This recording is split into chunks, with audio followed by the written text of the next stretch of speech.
Rallycross is back. This guy's back, Bakkerud. Packed grids are back.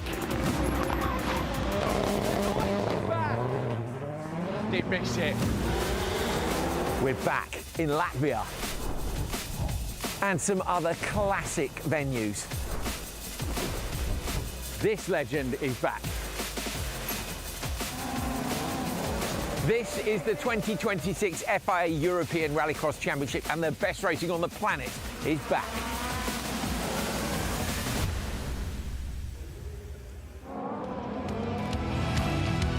It is the first round of the 2026 FIA European Rallycross Championship, and we are getting ourselves ready for semi-finals and finals, although we've had plenty of drama today already, of course, with the introduction of quarter-finals for Euro RX1, and everyone got a bit desperate, as they tended to do in semis. Well, now we've made them desperate a little bit earlier. Now they get desperate in the quarter-finals. So it was good. It was really good. We saw a couple of big losers. Johan was one. The car ended up off the side of the track after the race. He scraped his way through.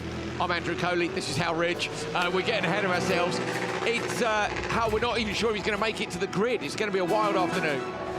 Here we go then, Euro RX5 semi-finals, followed by the semis for RX4, RX3 and RX1. And then, of course, we have the finals for all four categories as well. We finish at around 3:05 with the Euro RX1 final. It's going to be a fun afternoon. We're fully into the knockout stages and, of course, the winning stages as well. As I said, we had those quarterfinals earlier. How a lot of drama. Loads of drama in every category, certainly in RX1, where we've already had the quarterfinals, as you said.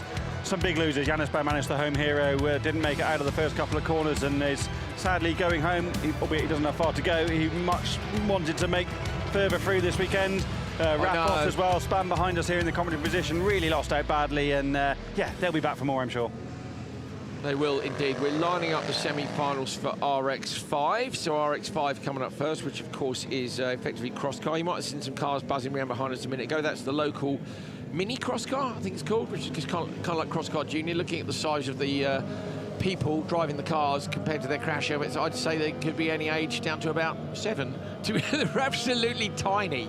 They look like, you know, what were the cartoon characters that were in Autosport? Do you remember? It was a little body and the massive crash helmet of like the F1 driver. Basically, that's what the mini cross car. Jim Bamber characters. Yes, that's what the mini cross car drivers look like in real life. So yeah, our youngest competitor here is, of course, in RX4, Albert Koch. He's doing a brilliant job. He's 14 years old, which is pretty amazing. Here is the crowd getting themselves ready. There's like a mass exodus at the end of the session where everybody goes down and grabs themselves a beer and a burger and a hot dog or a coffee, and then just as racing starts, they're all going running back the other way. It's like rush hour in London. Everyone getting up and down to the grandstands. 1,295 metres for the standard lap, 13.55 for the Joker lap. We were here earlier. Nils Anderson with the KMS squad was saying they think the delta is between 2.4 and 2.8, depending on conditions and how you do it in that given moment, whether or not you do a good job in the Joker or not. So, yeah, it's the tactics are going to be important. I think now, I don't know, will people be more sensible in the semis? The semis always used to kick off big time, didn't they? Yeah, they won't, will they? No, because I think a lot of people have made the back of the semi-finals having not really been in the equation because they've been at the back of the quarters. Ulrich Lindemann, for example, who was in the semis. Yeah, I think it's going to be interesting indeed. Interesting is another word for carnage. So stick around. It's the polite word for carnage. Hang out with us this afternoon. We hope you've enjoyed the weekend so far. I say, do please get in the YouTube comments. I know I got slated earlier for my 6-7 joke, but I was dared to by a camera person. I didn't even know what it meant. Martin Nyirád is on the pole from Tim Brownmuller in semi-final number 1. Semi-final number 2, row number 2, Marco Muru and Valentin Compti. And row number 3 is Ben Bartlett and Dominikos Kovacs. Well, I'm missing a car here from row 2, on the same row as Muru. It looks like Compte is not there, unless they're expecting a later arrival to the grid. We haven't had a notification from race control to say they're not coming. Okay, have we got any idea on penalties? I don't know that we have.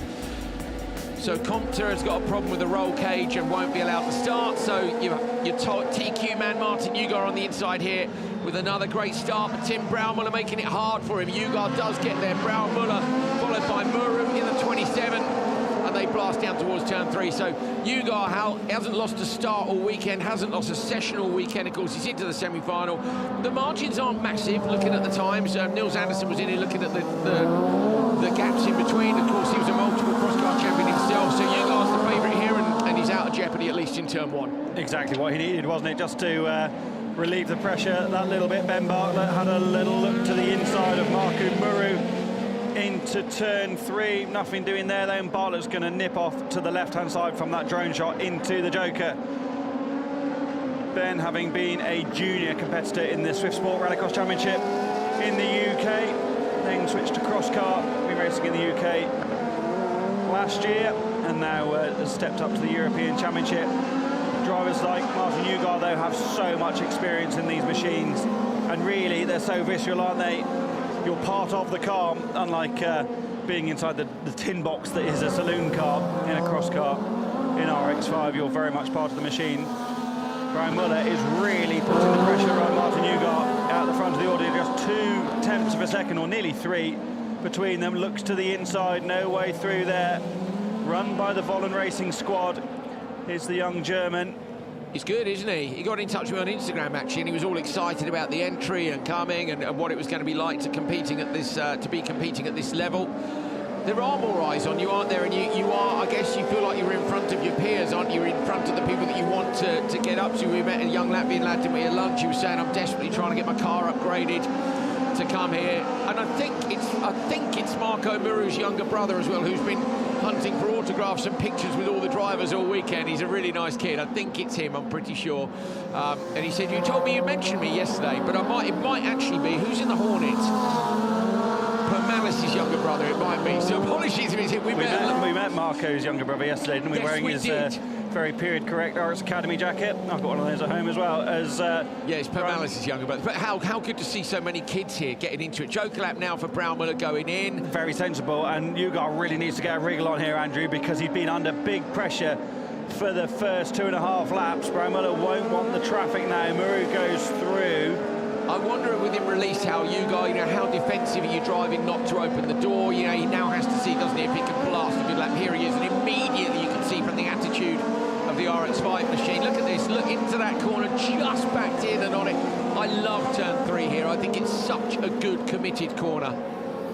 Equal first sectors for Nyirád and Brown Muller, so Brown Muller needs to extract a little bit more out of the middle phase of this lap. I think Nyirád will go now, Andrew. There. I think he will too. You see how hard he pushed though, Hal? He was out slightly onto the dirt. You can see the dirt flying up. Massive jump as well. Saw the front of the car rise up. Nyirád does indeed go into the alternative extra route around the outside in the Pace Motorsport machine. Just drops a wheel into the dirt. They're side by side over the jump. That's Muru though on the inside. We need to be looking at Brown Muller, who's coming around the outside now, and Nyirád's going to have him covered. Well, he looks to the inside line though. Hal, he's got better traction. Brown Muller trying to make a pass for the lead here. Nyirád goes super deep on the brakes, and they're back to exactly where they were. Look at Brown Muller's exit speed. Brown Muller inside into turn 3, not quite close enough. You carry so much momentum taking the wider line into 3 there that you can look to the inside, but you've got to check up early because it's going to be a huge accident if you meet in the middle on the way to the apex. And we have seen a few of those, haven't we? It's one of those moves it can't be a maybe, it's got to be a definite, hasn't it? If you're going to go for it there, it's got to be a definite. It's always definite when you're having a crack at it. Yeah, it was only not definite when you got called to the steward for it. No, mate, the move was on. I was 100% on the inside. You're like, you're 10 millimetres up the inside, sunshine, you're nicked. that's pretty much it, isn't it? Yeah, Murray doing a solid job here.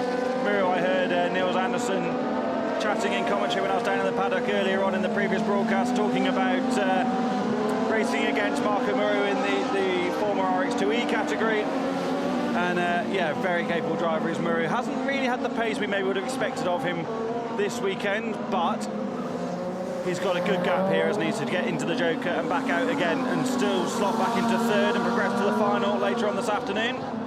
Yeah, top 3 going through in the semis, just as they did earlier on in the quarterfinals. Quarterfinals are available to some of the other categories, but with a category like RX5 being limited to 15 entries this year, that will mean that you'll only see semis from them this season. I think probably the same with RX4 as well and RX3. RX3 I don't see growing much. I think in France it could be huge.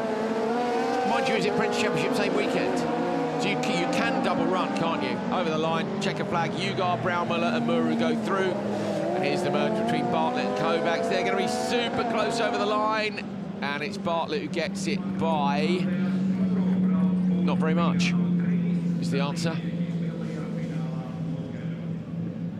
About five or 6 hundredths, I think. Crazy close between them. So semi-final number 1 for RX5. Ugar, Braumüller and Muru make the cut. Bartlett and Kovacs are done for this weekend, but good job by both of them, and it's going to be a promising season. One more race to go for Ugar to take a clean sweep in what is effectively a home event, being from just across the border in Estonia. Be cool, wouldn't it? First ever clean sweep, Bakkerud, hell, what year? 2016. There you go. As we said, yesterday was it, we gave him a golden broom in Argentina at the after party and he lost it, although I never knew how he was going to get it home anyway. Yeah, but how was he ever going to get a golden broom? That's the same year we gave Sébastien Loeb the Rookie of the Year award. He lost that award as well, do you remember?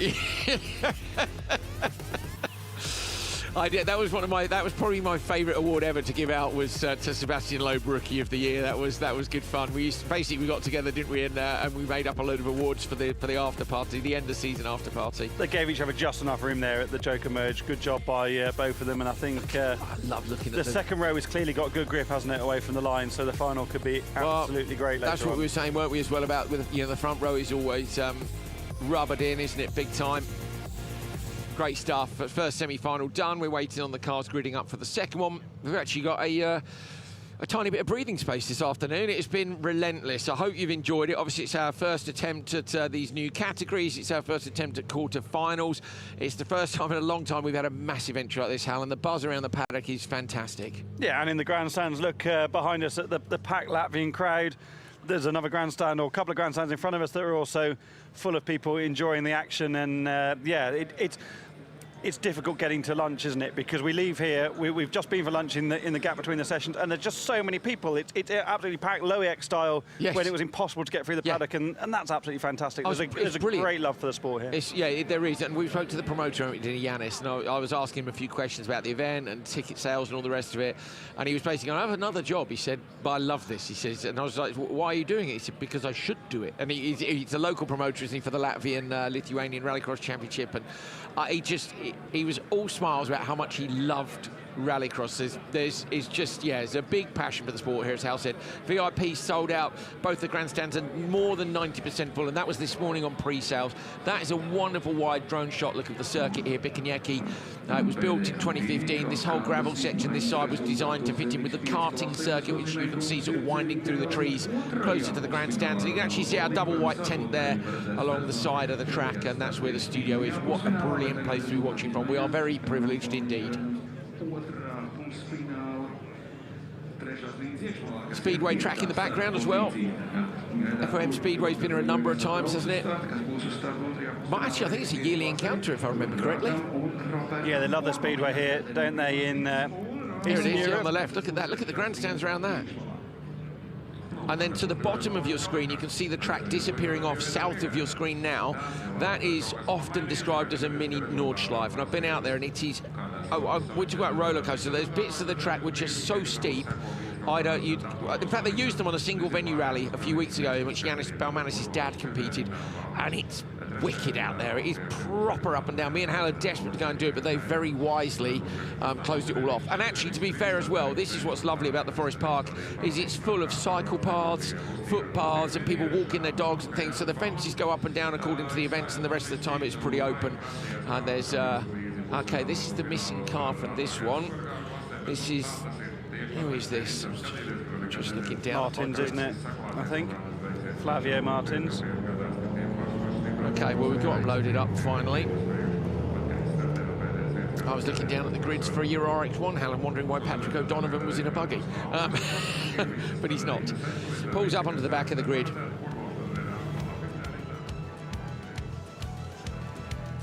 Okay, front row then is Armin Raag and Robert Permalis.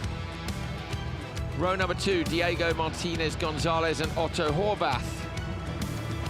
And row number 3 is Ronald Bowdins and Flavio Martins.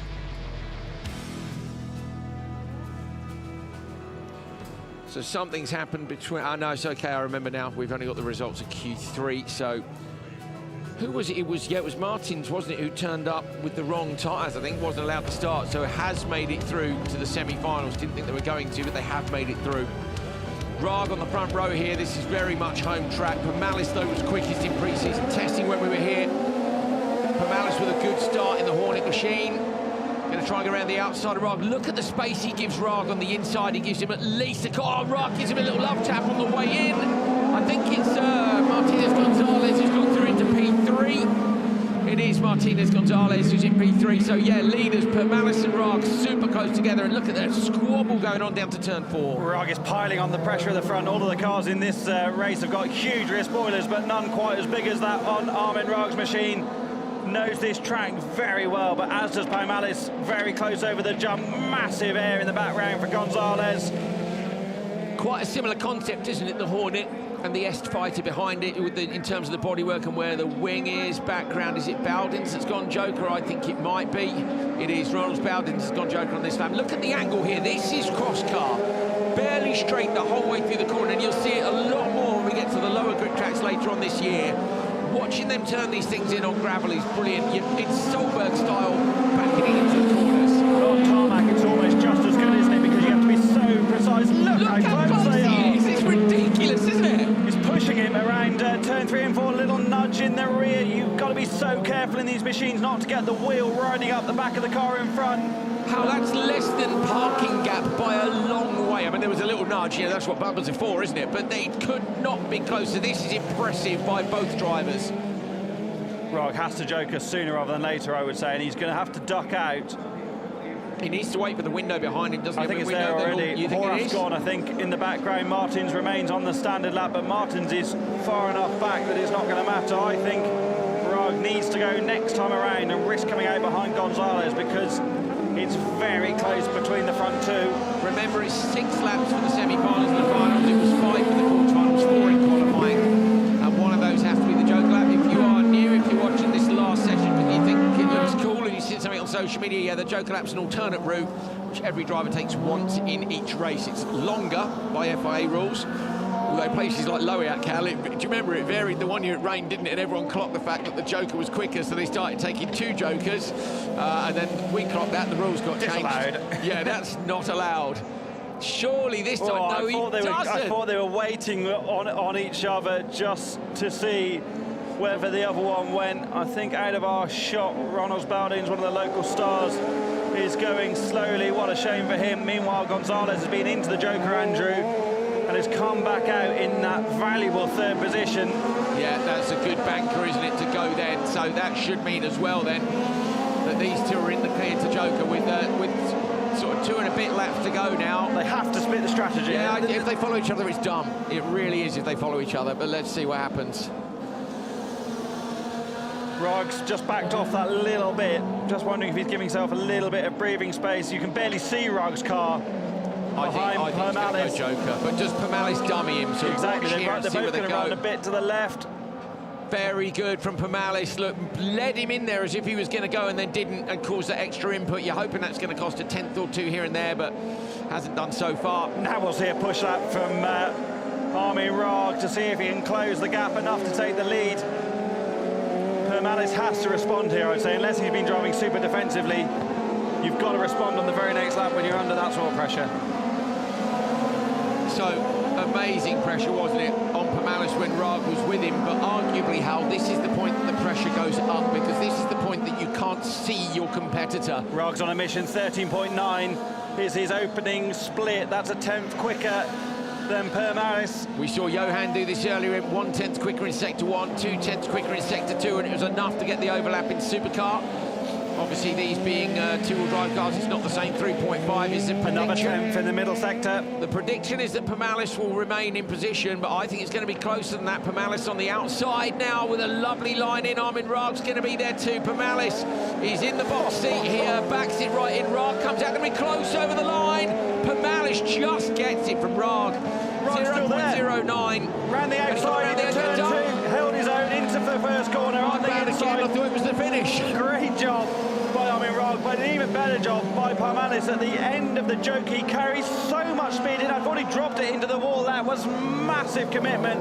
Armin Raag, though, that fastest lap when it really counted. I really thought he'd done it, Hal. I thought they were racing to the line, especially when Palmalis squeezed him. I thought, OK, that's the last lap squeeze, but no, one more lap to go. And I don't think he's going to be able to come back at him now. So, yeah, Palmalis' younger brother, I say, we've met a few times. I'm absolutely certain we'll be in a cross car very, very soon. Was absolutely loving being here this weekend. This is a very Armin Raag performance here. We watched him double wind at another event last year here, and he was epic. And clearly the car's well dialed now as well, isn't it? I didn't think it was earlier this weekend. Raag takes the checker flag from Palmalis and Martinez Gonzalez, but it is looking better and better, isn't it? Yeah, I mean, he was second, third in quali, so just gone about his business, hasn't he? So Armin Raag with the win in semi-final number 2. Nicely done. Great battle between him and Palmalis.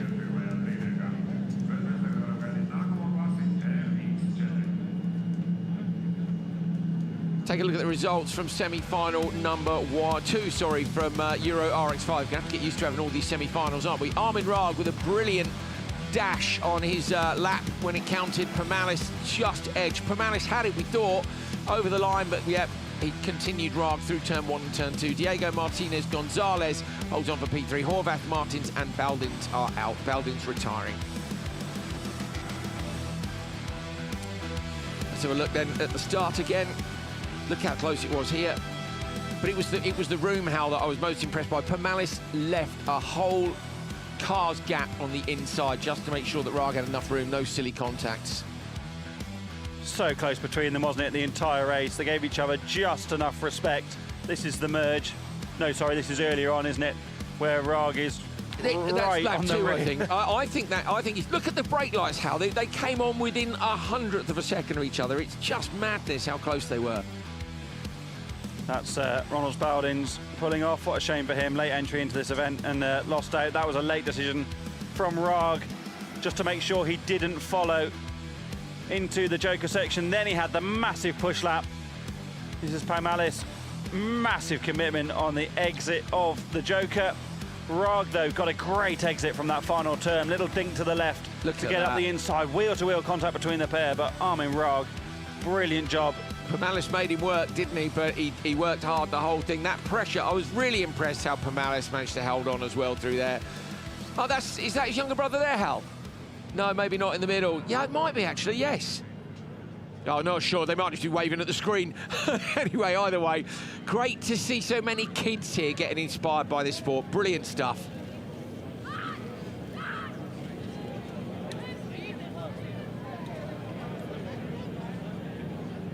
We are moving on to RX4 now, another new category if you're new this weekend. RX4 is based on the Rally 4 category of cars, and speaking to a number of people saying I wasn't sure it was going to work or not, and actually, yes, it works really well. Andrea Benazet is on the pole position with the TQ, and then it's Ivo Gabrands alongside for Latvia. He will set them all off in the stands, as will Leonard Lepsis on row 2, and Thomas Conseil as well on the outside of the second row. Only 8 cars here for these guys, but giving them semi-finals so they get plenty of track time. And really, we're hoping that this category grows. If you've got a Rally 4 car and you're thinking, can I do this? Yes, you can. It's literally seat out, you know, things like spare wheel out, put some headlight covers in and crack on. So it should be a really fun category. Great start from Benazet. The whole grid, Gabrands does well as well. Look at that, Thomas Conseil moves inside, but watch for Lepsis. Lepsis has gotten really wide. Was hoping to carry speed through, but there's no gap. Thomas Conseil is going around the outside, so Conseil has gone from P4 on the grid up into P2. He's inside Gabrands, and Gabrands is in P3 with Lepsis P4, so the 2 Latvian drivers at the back, and it's the 2 French drivers at the front. That was brilliant by Conseil. Oh, and they're still side by side, Lepsis and Gabrands, but Gabrands holds on to P3. How good is the racing in this category? I think it's really delivered this weekend, hasn't it? But do you know what? Immediately, I look at this and thinking I might rent one because you know it won't be a fortune. I can't rent a supercar. I leave 60 to 100k a weekend. It's crazy money. But you could rent one of these, couldn't you? Gabrands Jokers this time around told me yesterday in the interviews we did in the media pen that he's used to winning here, and he's very keen to be winning again this afternoon. Doing a good job now to get out of the traffic and to try and close the gap. You're right though, Andrew. They look like great fun. And I don't know if they could deal with your sideways driving style, to be honest. But I'd have to tidy it right you'd have up. good pictures. Yeah, I'd have to tidy it right up. But what did you say? I'd have a good photo. Yeah. Yeah. I would. Oh, big roll! Huge shot. Lepsis catches the barrier on the inside. He's in the tyres on the outside. That's not such a cheap weekend, but more importantly, is he okay? I'm sure he will be. He caught the tyres on the inside. How do you? That is the biggest. That's what we've been saying all weekend about this one being a bit tricky. That's classic. The rubber of the opened wheel driving up the tyre wall on the inside. We've got double wave yellow in that corner, but they haven't decided to stop the race at this point. We're only on lap 2 out of 6, so the rescue vehicles can't get out there until we know what's going on. Double wave yellows behind us in turn 3. So Conseil goes through the joke lap, comes out in front of Gebrans. They've both done their encounter. Benazet leads. Benazet now coming up to that tricky point on the circuit, and we'll see the double wave yellows. He's about to pass the incident now, and then these two will follow. So wait until you see these two. Team manager says the driver is okay, so they've been on the radio to him, driver okay. The car is not, though, is it? It's a long way round the corner for being under double wave yellows. At least it's not on the outside of where the trajectory is on the racing line. He's out of the car. There we go. Big round of applause here. The fans have gone mad in the grandstand, and rightly so. What a shame for Lepsis. Leonard Lepsis racing at home in Latvia. And remember, that takes the pressure off these three drivers as well, because they're all through. Of course, you want the best grid position possible, but there we go. Benazet's gone. This is to cover off Conseil behind. Conseil with a brilliant start from P4 to P2. I'm looking forward to seeing that again, Hal, in the replays. And Benazet's easily there. So this now, actually, you could manage your tyres a bit if you're Benazet, maybe not if you're Conseil, because right behind him is Gebrans. So at least the Latvian crowd will have a driver in the final here. They're all being very good about that car at the other end as well. I mean, I do feel for Lepsis. It's a fair one. He's run across to the medics, which is great. The ambulance, if you left of your shot there, the ambulance is right up against the inside armco. But he looked good to me. That's one of the things about being a young driver, isn't it? Is you bounce much better than we would. Or locked wheels. You can hear it. That must have been Benazet up front, because the other two were in the air. So Conseil still holding on for Gebrans. Gebrans has got to try and find a way through. You can pass it, Hal, but it's not easy. It's not, and especially when you're so evenly matched like these RX4 machines are, to get the overlap. As we saw in that super close race in RX5 semi-final 2 just before, you need to get a brilliant run, don't you, to make the difference. Especially, you can out-jump someone and get up the inside. More difficult now. It used to be quick with gravel. Yeah. When the grip's a little bit more uneven across the width of the track, it's much harder to get up the inside. Good respect from these drivers to the incident on the outside of turn 3. Benazet, is the gap coming down? Looking at the lap times, no, it's not. He's maintaining 53.6 was his last one, 53.7 behind. You can hear the sump guards crash down there out the back. It's tricky, that managing the pacing from the front, isn't it? You often talk about rally drivers not driving at 100% and they're making a mistake. Sometimes if you're getting out of your comfort zone, you start to, I don't know, start thinking about other things, start overthinking what you're doing, making little mistakes. Sometimes the best thing you can do is just to stay on it as long as possible. Gebrans there using the entire of the Latvia Cup, Hal, proving you don't need a supercar to drive over it. It's probably significantly less comfortable than it would be in a supercar, but survive nonetheless. So 3 Renault Clio's out. A mate messaged me yesterday and says, is that Renault Clio's race? I was like, yep, it's our new category, RX4, but we've also got Ford Fiesta here and the Peugeot 208 as well. There are tons of these rally cars out there, tons of them. Little turbocharged engines, so you get your anti-lag. Front-wheel drive, so you get your accuracy. Should be a good place for these drivers to learn, I think. And I believe how we're expecting Benazet to step up and drive something a bit more potent later in the year. Yeah, he's been in some different machinery in the French Championship, and yeah, hopefully when the opportunity presents itself, he's clearly very quick, isn't he? So it'd be great to see him in RX1. Well, the fact he's done some GT4 racing as well is, yeah, pretty amazing. So Benazet saves runner-up in GT4. So Benazet takes it from Conseil, and Gebrans gets P3. So good stuff then from semi-final number 1 for Benazet, Conseil and Gebrans. They go further. Unfortunately, Leonard Lepsis with a big roll up in turn 3.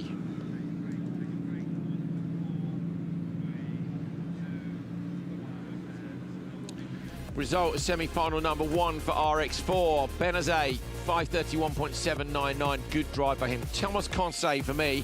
Brilliant start. You're going to see it in a minute. Made it up from P4 to P2 in the first 2 corners. Ivo Gabrans, 1 Latvian driver through, which is great news. Leonard Lepsis, unfortunately, a big old shunt, as we said, in turn 3. Have a look then at Conseil, top left of your picture.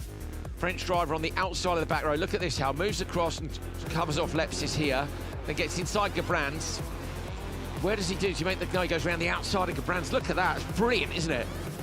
And this is what I mean about the grip being different on the second and third rows for the semis and finals. We're going to have a guest in the studio in a few minutes, Janis Bakkerud, who'll be able to tell us a lot more than I can about that. But you can make the difference now, can't you? This is going to be the shunt. Inside, look, clips it, and the tyre pulls him in. Boom. Once. Twice. You know what, actually, it's cool. He went over, he did go over full 2 rolls. I mean, that car's going to need repaneling, Hal, but looking at it from that angle, in my opinion, probably the roll cage is going to be okay. Yeah, it's important. It's not a write-off. It hasn't had a big impact at any singular place, has it? No, and the tyres actually, it looks spectacular. I mean, it's horrible. It's going to be expensive, and it's a miserable end to your weekend, but it's not a car that won't be seeing the track again, so that's good. Great battling between these cars, so close between them, as we know, but in the end, Benazet was just able to hold on from the others. Nicely done behind him as well. Latvian crowd are here, and we're going to bring a Latvian driver on in just a minute. We're going to have Janis Bakkerud joining me in. I think we're sending Hal on one of his walkabouts. Where are you headed, Hal? Pre-grid, I think. Okay, marvellous. Well, let's get Hal Ridge off on his little vacation, and I'll grab Janis Bakkerud to join me in here in just a moment.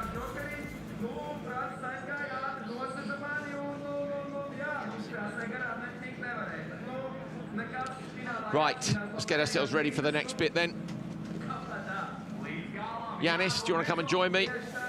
So Janis is coming to join me in the commentary box just here. I'm going to give you this one here, and then put your headphones on. What are you looking for? The Lepsis incident?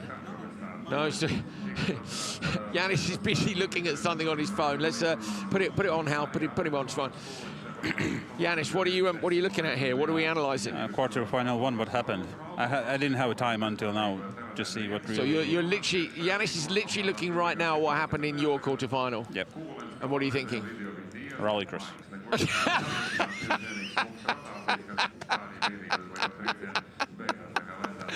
Oh, mate, I thought you were going to get all stuck into everyone. What are you thinking? Rallycross. He is, of course, correct.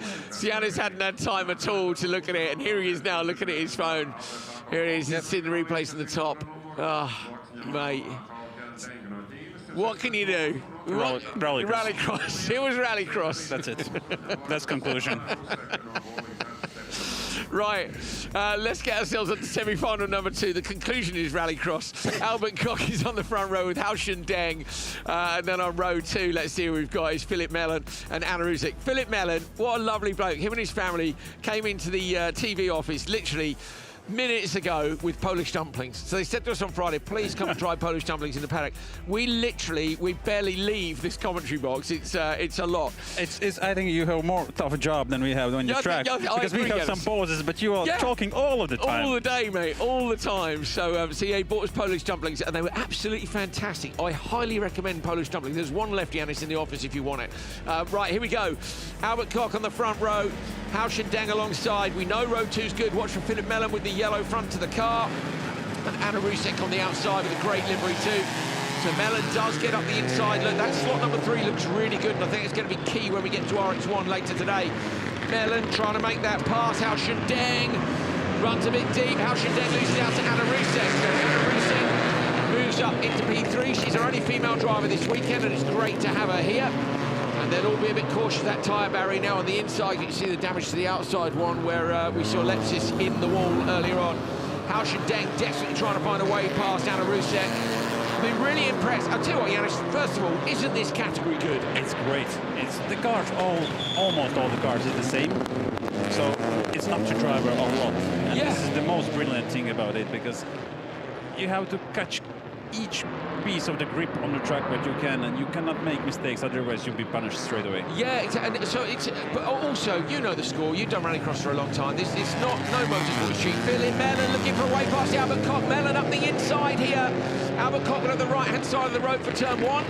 And Rusek under the similar pressure behind. Look in the background, you can see there, Höljes, Albert Koch going really defensive here. Watch now for Philip Mellon making the cutback. He'll be in trouble. Koch holds the inside line though. He's 14 and he knows to hold the inside line. He's amazing, isn't he? Really he knew he'd compromised himself, so he just lifted and kept the door shut. And now look, Rusek's onto the back of them. It looks like he has a read full racing book. And he's 14. Yeah, he's 14. He's doing a great job. That's what I was going to say. You think, Yanis, about how expensive it was for you guys coming through RX3 and being the champion there in RX1. We know it's a pricey sport. Here now we have a car. Obviously the cross car is even cheaper, but this car is affordable for so many more people. I think it's third of the price what I did in Euro RX3. Yeah, and they're only 14 and 15. They're only 1.5 seconds off the pace of the RX3 cars. So it's really good. Yeah, admittedly, I love a screaming, normally aspirated engine, but they say it sounds lovely, with this ALS.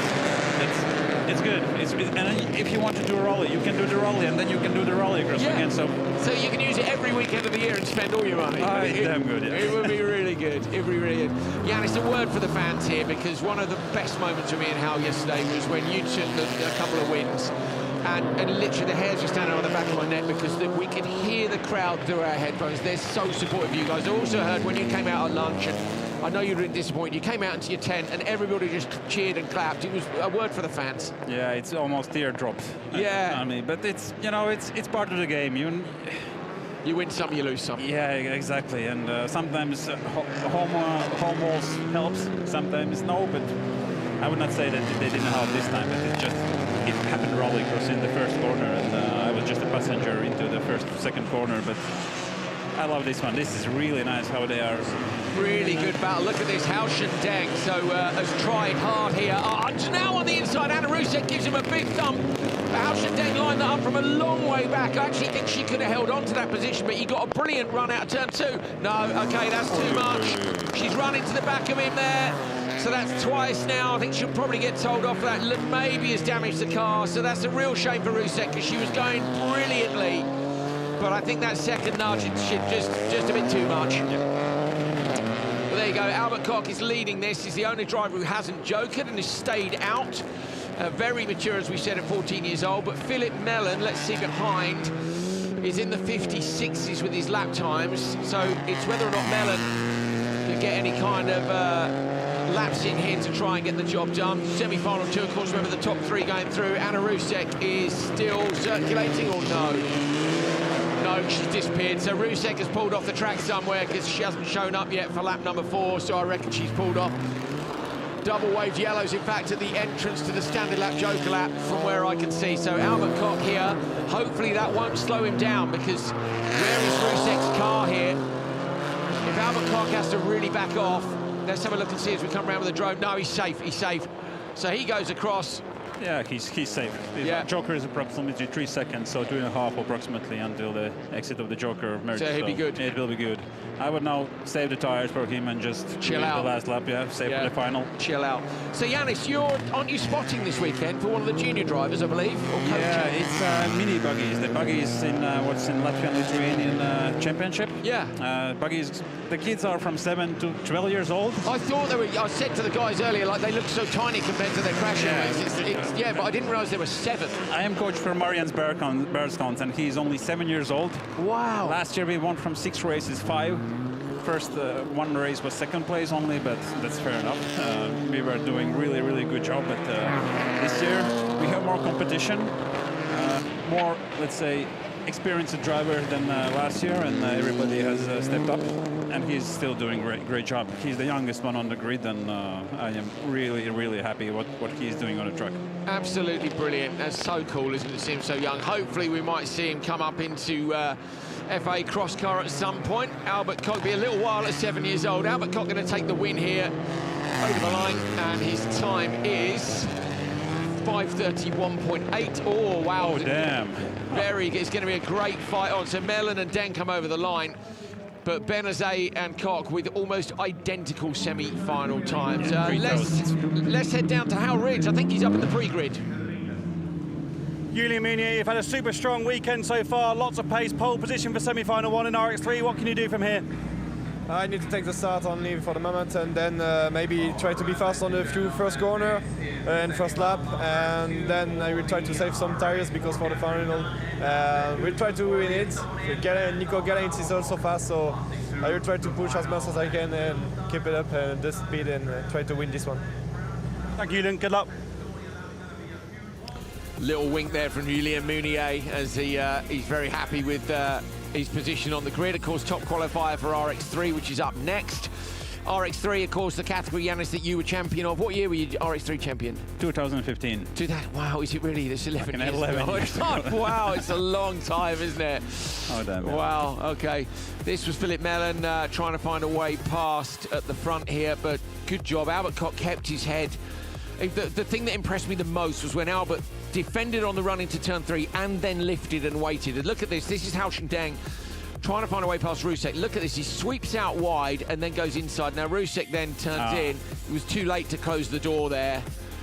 And then, yeah, so she ended up giving him another nudge further round the course. Yeah, this happens when it's a bit too much, let's say emotions when you drive, but that's why they're learning about this. When you're doing supercar, the speeds are a bit higher. Yeah, you have to be a bit more careful, and also the panels are a bit more expensive. You know, they probably afford a boot lid for an RX4 car. We can see there was some damage there on the back of Hao Deng's car, but yeah. So RX1 semi-finals are coming up. Obviously, you're disappointed not to be there.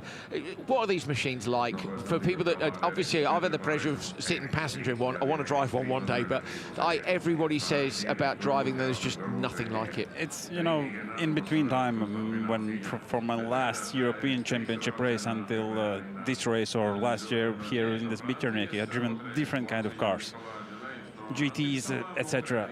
Nothing gives emotions as the supercar, because it's like this 600 horsepower is a 600 horsepower, but also some Ferraris, Lambos have 600 horsepower, but they are 1,000 kilograms more than. Yeah, so it's just not. It's you cannot like compare about anything about this intellect system. Have a look at this, Yannis. This was you in your semi-final. So this is what he was watching a minute ago on his phone. So there you are. At this point, obviously, you're thinking you've got a nice start, and then unfortunately, Rallycross. Yeah, Rallycross. If you hadn't have got turned around, I mean, did the car stall? The car stalled, but no, the car didn't stall, but I felt straight away that the steering arm is bent. Okay. And so when I was on radio, even should I continue or not, and then started to drive, and the steering wheel was like a 19-degree angle with the straight, when the car goes straight with a 90 angle, so it's a. Probably if I go on the big jump, the steering arm just broke down and then red flag or something, so I straight away decided to not mess up the race. So. Not worth damaging the car. Let's get back down to Hal Ridge. He's in the pre-grid still. Rittis, great job so far this weekend. Pole position for semi-final 2. The first 2 corners are tricky here, aren't they? What's your plan? Yeah, I want to have a great start and be first to the turn 1. So that's the plan, and I will try to complete it. Strategy, joker lap wise, I guess if you can get out front, it's just about running as long as you can and hammering in the lap times? Yeah, we will try to have a good lap times, but it's everything from the spotter. Thank you, mate. Good luck. So Gertlis there looks a bit nervous to me, but I understand that. He's desperate for a good result here. He's done a good job so far. And have a look at the tyre warms these guys do. So you can see down there, that's Gellins. Between those 2 white lines where the marshal in the orange suit is standing right now, that's the tyre warm zone. So that's the only place you're allowed to do a big wheel spin. Tijer's in the background, look, and you can see another one. Look at that. Look at Tijer smoking the tyres up. Yannis, you can get the temperature in the front tyres easy, but getting it in the rear is not so simple. Well, let's have a look at the grid and then we'll talk about that. Julian Meunier on the pole, your top qualifier in semi-final number 1. We move on to RX3, remember, Super 1600 as it was known. Nicolas Gellins second on the grid. He was third in the standings last year at the end of the year. Libert Tijer's is P3 with Andre Souza in P4. And on the back row, we have Marcus Rosrud and Dylan Dufas. Dylan Dufas in the brand new Polo and Rosrud on his second outing in the European Championship after a great showing at Höljes last year. Super 1600 RX3, you get the temperature in the front tyres, but not in the rear. What do you have to watch out for on the first lap? I think it's will be interesting to see who will get the more smoke and warm up the tires on the pre-start. You see the Skoda did not so well as the guys before. Yeah. Let's see the second row Audis. They were really hard on it on the pre-start, and also they don't have the rubber so much as we did from the qualifying. So let's see the start. It will be now interesting to see and also continue to see until the final. Do you think row 2 then offers the better start because there's less rubber down? It might be, because I was like, this tire is a bit different than we had with the Cooper. Yeah. So the Huser, you can really driving long distances with this tire, a lot of laps. It degrades not so much as a Cooper. Yeah. But I'm really interesting to see what will happen from the second line. Yeah, me too. And of course, we're doing extra laps now with the quarterfinals, so the Höljes tyre will offer that extra life. And we're going to see, though, as Yannis noted very cleverly, the second row drivers did a harder tyre warm than those on the front row. Will they get the better start? The marshal looks to the drivers, then he looks to race control, gives them the thumbs up. He walks off to the side of the grid. And now it's time to get these cars on their way down to turn number 1. Meunier wants a clean start here. Gellens will want to try and gazump him, and Tijes is going to have a go from row 2 as well. It's a great start from the front row. Gellens moving across to try and shut the door here. Meunier. That's an absolute disaster of a start. That's ridiculous. Red flag should be there. It's got to be. Surely the whole field's gone round. We're going to need to see about 10 replays of that. Well, look, somehow Meunier's come out of all that. I thought Meunier was stuck in the wall. Exactly. Meunier has come out of the wall. Maybe they carry on. So Gellens is parked in turn 1. The marshal is giving a double-crossed hand here because we've got a car stuck on the racing line. Tijes was halfway up the wall and the catch fence. You're looking at Dylan DeFast on the far side of the circuit. Red flag. Red flag, yeah. Red flag it should be done straight away. One. It should be done straight away. But it's too much. Wow, come okay. on, it was scary. Yannis, have a look at this for me and see if you can see. I'm going to switch the studio lights off so you can see better. Have a look at this and tell me what you think. So for me, there's 2 incidents going on. So watch here. Gellens squeezes Meunier. This normally is not allowed in some races when you're starting to move so quickly. Yeah. But then actually, does Meunier turn him round? Then what on earth happened in the back with Rosberg? We need to see this several times, please, if we can, in the truck. Then look here, Sousa is he on the handbrake trying to stop it, or looks like it? Did he continue or not? I'm not sure. He's not in the first corner, so probably he continued, but something wrong. Okay, watch here, watch Rosberg. So Rosberg is in the purple at the back. He gets Does squeezed. he get probably. squeezed? Yeah, rear tyre. Sandwich. Oh no, so he's been fired, hasn't he, effectively? The rear tyre of his climbed on the rear tyre of Tijes. Let's have a look from the front. Look, yeah, go as slow as you can in the truck if we can. So, thank you. So look, Gellens here is squeezing, but actually I think Meunier maybe comes out into him because Gellens looks like he's stopped, or maybe they've driven into each other. Super slow here. Look at the back now. Rosberg, look, has been caught, been turned around by DeFast, and then when they release him, he's got nowhere to go. So Rosberg actually is lucky not to hit the wall. Tijes hits the wall, not quite as hard as I thought. Gellens goes right the way round. Meunier, look, bounces out the middle of it. Get out of the trouble. And Sousa, look at Sousa here. Yeah. I think he's just realised he's coming in too hot. It was too high speed into the first corner and then just he spun. But have another look, Yannis. Talk us through this. Look. Yeah. So you can see that Rosberg is obviously purple. 2 things happening: the front row and the in the 3 cars in the row. So in the back, just sandwich and. There's nothing you can do. Is there now? All of them are passengers, basically. You can't turn the wheels, can you? No, you cannot do anything there. Wow, so look at that. Tijes halfway up the fence, as I say. Rosberg span to the inside. The only man who got away with it was Sousa. And I tell you what, he's probably lucky he was going that quickly, Yannis. Already been collected from the rear, so he didn't get collected. He went down the side and pulled the handbrake to get out of the way. So I think the issue is that in the driver briefing they didn't say that please don't change your trajectory until some point. So there are lines because everybody was like going left, right, and trying to get some space, and that was the issue. We're going to head down to Hal Ridge. He's in the pre-grid with the RX1 drivers. Let's go and hear from some of them while we get this track cleared up. I love the tension of a pre-grid, especially ahead of the semi-finals. It'll be quarter-finals as well now this season. Looking at Johan Kristoffersson's car, they've got fresher tyres on the front of the Polo. This is a much more used tyre on the left rear. Here is the man having a quick chat with his teammate, OC Baby. Johan, been tough this weekend. The start procedure of the Polo not where you want it to be. What are you expecting ahead of the first corner here in the semi-finals? The procedure is not so bad, but the clutch drop and the takeoff is not the best. It's tough. We don't really have the launches that we would like to have, so it's been fighting from the rear except Q1. So it's been a bit tricky, but at the same time we have to get credit to our competitors. They have done a very good homework on making good launches. So maybe now me and Ole Christian will start to take photos instead, like he's doing here right now. So no, I think we just have to continue working. You know, I mean, it's not ideal to test stuff here, but we are in the position that we are, and you know, we have to peep with the peep we've got. So that's how it is. We just have to try our best in the semi-final, and then we'll see how it goes. Thank you, Johan. Good luck. Let's have a spin round here now. OC Veby's given up his career. That was a short career as a photographer, mate. How did it go? Now the photograph have to decide. I don't know. For you, I think quarterfinal drive was super strong. I think in the past maybe these haven't been the circuits that suited you best. The high grip consistency, your rally style is obviously very good on the loose surface tracks, but really impressive today. And how are you feeling ahead of the semis? Feels good, you know. I mean, if you look at the lap times that we do, me and Johan are, let's say, in a different league. So that, I mean, that feels really good. But yeah, we struggle a bit with the launches. We're not really there where we want to be yet. But it's hard, you know, to fight those guys who has done this European regulations for many years. So, but we keep on fighting, and we have some. I have a good position now for the semi, and hopefully win the semi, and I can be on the front row in the final. Thank you, OC. Good luck. Let's have a nip behind here to speak to OC's compatriot, Andreas Bakkerud. It's go time, mate. You've put a lot of effort into getting here for this season. Qualifying is all about trying to get the grid position you need for the quarters, and you've got through that. Now you're in the semis. Now it really counts. Oh yeah, it really does.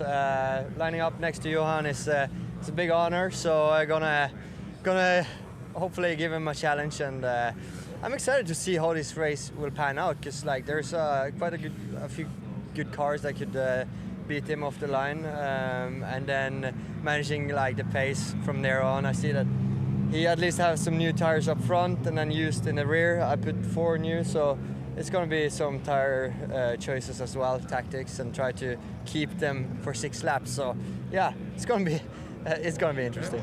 Give us an insight into how the team structure's working. I know you're all under the set banner, you, Johan and Joni, but you're not teammates as such. When it comes to racing in these knockout races, are you giving each other a bit more room? Are you trying to work together, or is it every man for himself?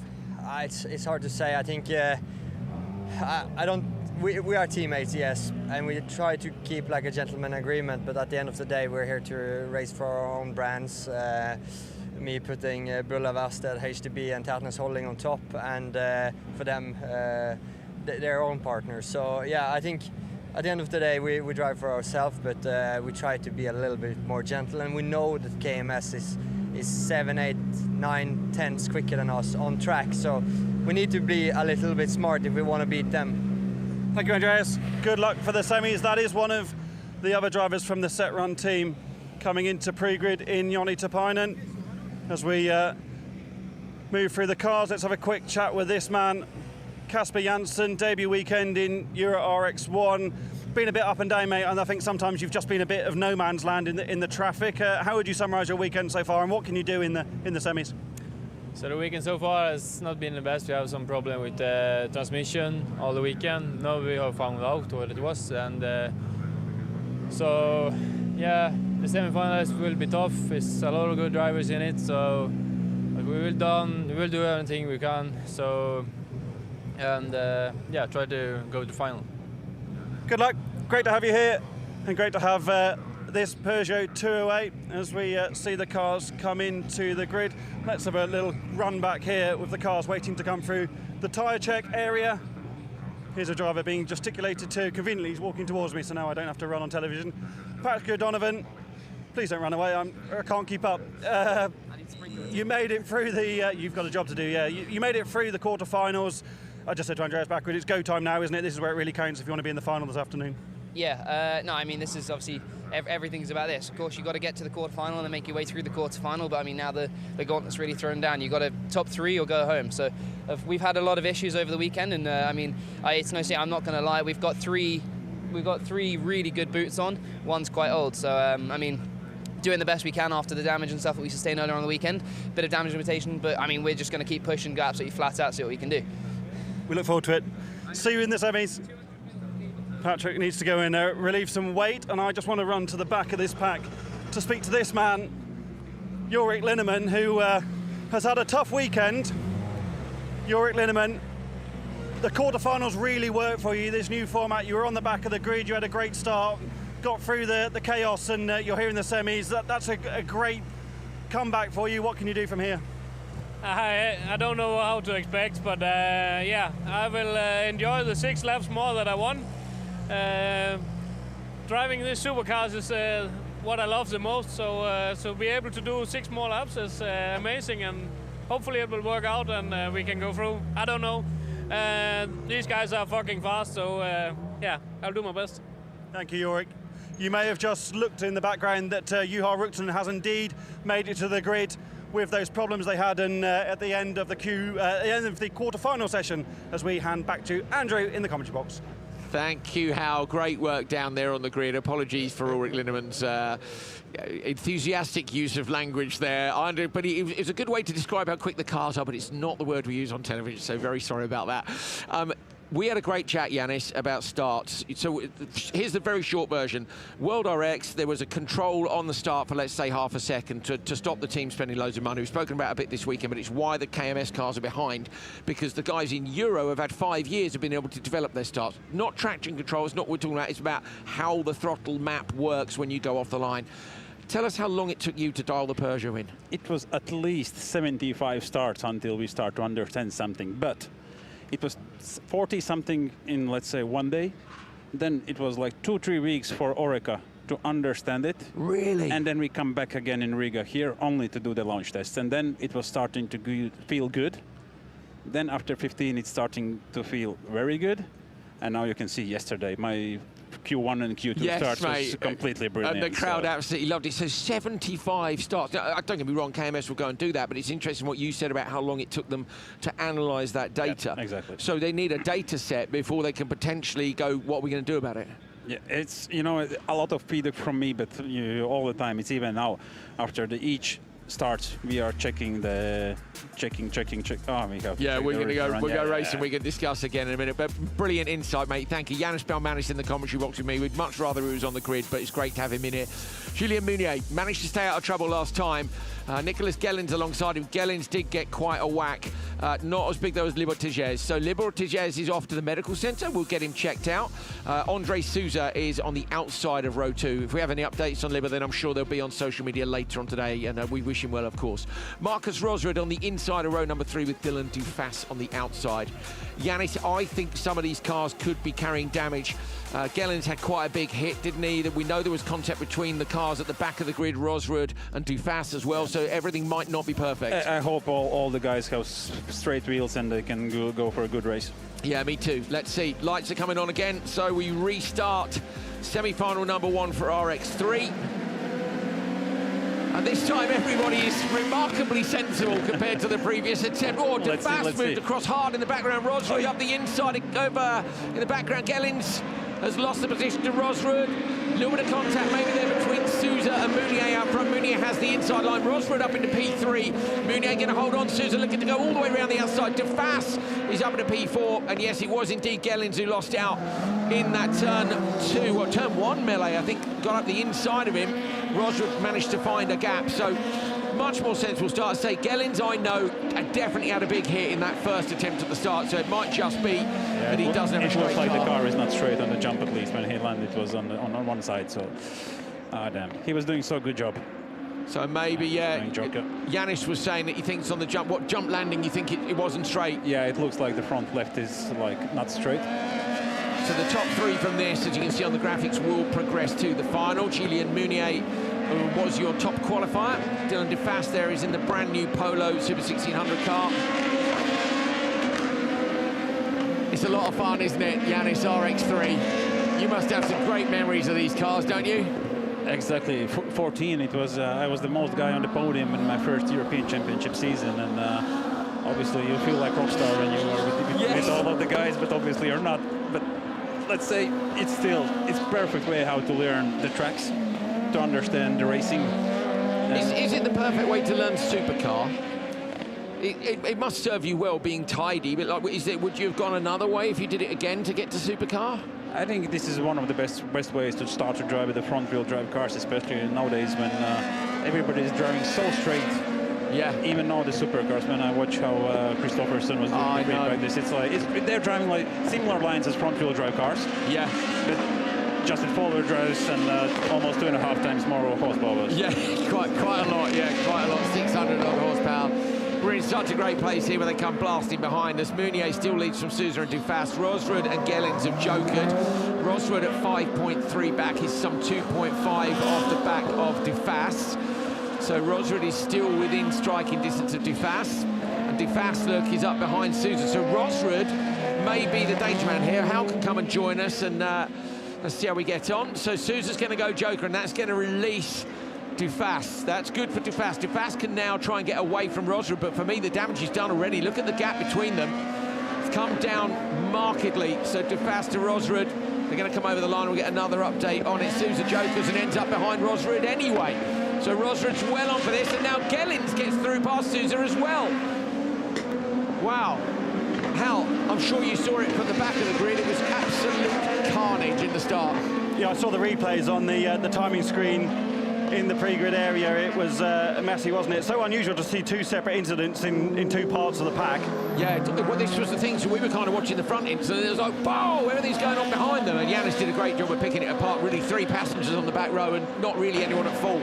So we felt. Is anyone here carrying down? Oh, yeah, Gellens is all over the shop, isn't yeah, he? Gellens is the one who we think. So Gellens has actually done well. He lost out at the start here, and Rosrud got up the inside of him. Rosrud is the man on the move here. Well, certainly was, and Dufas was being held up a bit. Meunier has jokered straight back into the lead. So Rosrud actually, Hal, having got Sousa now, is as good as in. It's about really whether Dufas is going to get in or not, isn't it? Yeah, it's going to be close. What is the gap? Dufas is 3 seconds between Dufas and Gellens. So I like this, how fast Yanis is. We're like, what's the gap? And he's like, I already know. I already know. Yanis, apologies if you've already discussed it. Obviously, you're former champion in this category. Did you ever drive the Audi when your brother was racing it with a Volon squad? No, I was trying only with a set promotion Twingo. Because these were a big step up, weren't they? The I'm glad that I was not there. That would have been a nightmare. Yeah, these Audis are super quick, and also the Skodas was not so. Let's say they were also quick, but in 15 when I was driving the Twingo, it was one of the best cars probably. But Skodas also give me a nightmare sometimes. So earlier on, Hal, when we had Fabien Paye in here, he drove Dufas's Polo at the test at Lohéac, and he said he absolutely loved it, and he felt it's very promising. If you look now, yes, he hasn't jokered yet, but he's going with Meunier, so the Polo looks like it's taken a step this weekend.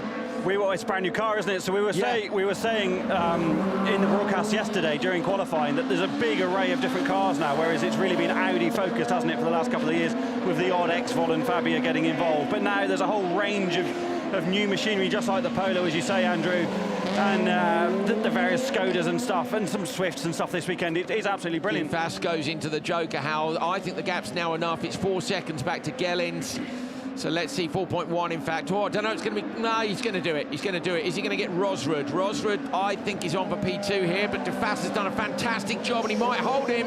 Dufas inside, round the outside. Oh, no! What are you doing? And Gellens gets over it.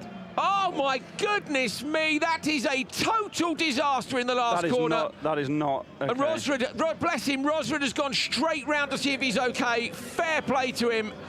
He's gone round immediately to check if he's okay. I think he went to the wrong side of the car, actually, but Meunier has won that. They both were on for going through, Hal, to the semi-final, and now I think... Neither of them crossed the line, out. looking at the timing screens. Gellens and Sousa. What? No! Like, defend the position, but don't you? You've just both shunted for, over. Oh, I don't get it. I mean, I understand you're in the heat at the moment, but that's not good, is it? No, they're both, this I don't enjoy. They're both out of the car, and that's why you can hear the crowd cheering. But yeah, we've talked about that a lot this weekend, actually, in some of the other categories, where drivers with your kind of experience, Yanis, know when to fight so hard, and yeah, that wasn't it. Julien Meunier goes through. Nicholas Gellens with a badly damaged car from the first attempt at this semi-final, which ended in turn 1. The second attempt finished, it would have been red flag, because we had a double shunt between Dufas and Rosrud at the back of the grid. So literally 50 metres from the finish line. So Andre Sousa has gone through.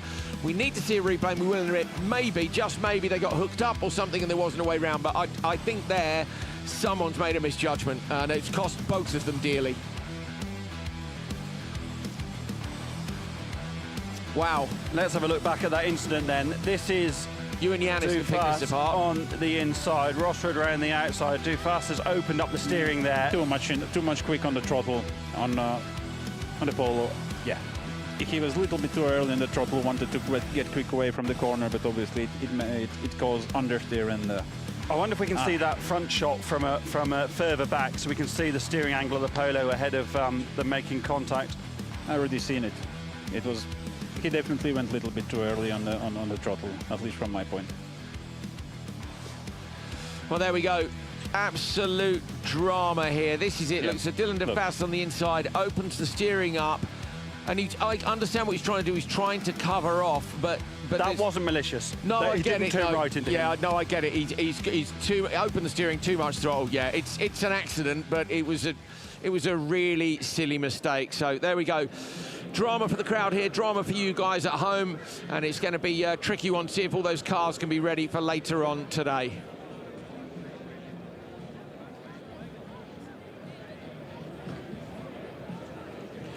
Wow, okay, so Janis, thank you for joining me in the commentary box. You must come back because look what happened. Yeah, Latvian man comes to commentary box. A lot of action, yeah. Yeah, it all goes kind. And I'm standing here, not in the track. I know, yeah. I mean, yeah.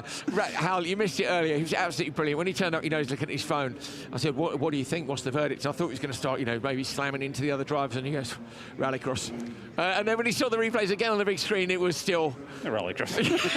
Rallycross. So, look, it's been a brilliant weekend. I know you're maybe only planning on doing this one, but have you?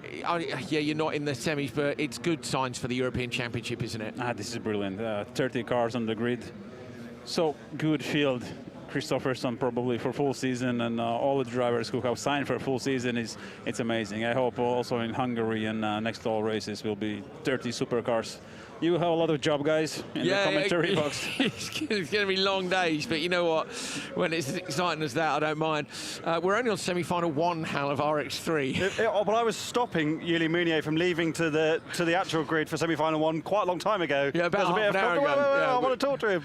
Look at Dylan DeFast's car. Don't we get a look at DeFast's car in the truck there that's up in the final corner on the bed, because that was a brand new Polo Rallycross car this weekend. It was a brand new Polo Rallycross car until 5 minutes away. And unfortunately, look at that. So, you know what? It's not terrible because there's a big tyre wall out there. I feel sorry for him, but I also actually feel sorry for Rosrud as well, because Rosrud's been taken out in the same incident. And actually, it's not great. Rosrud did nothing wrong there. No, I know. He was just collateral damage, wasn't he? Yeah, and when he had Rosrud hadn't had a brilliant weekend so far, and he was so good last year at Höljes. But Rosrud showing good signs for later in the year, and also DeFast. So hopefully, we'll have some fun later on in the season.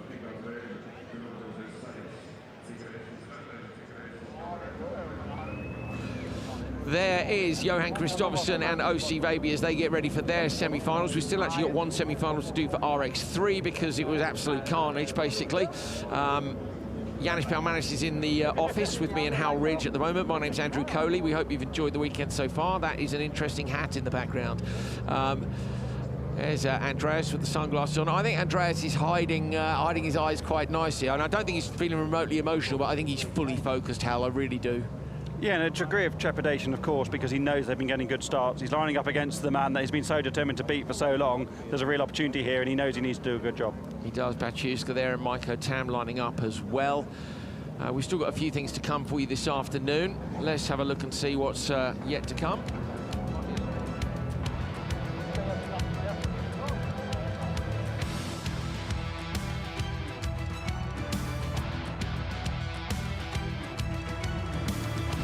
So we've got one more semi-finals come for RX3, then the RX1 semi-finals, and then just 4 finals. We're going to find out our first 4 winners in the FIA European Rallycross Championship for 2026.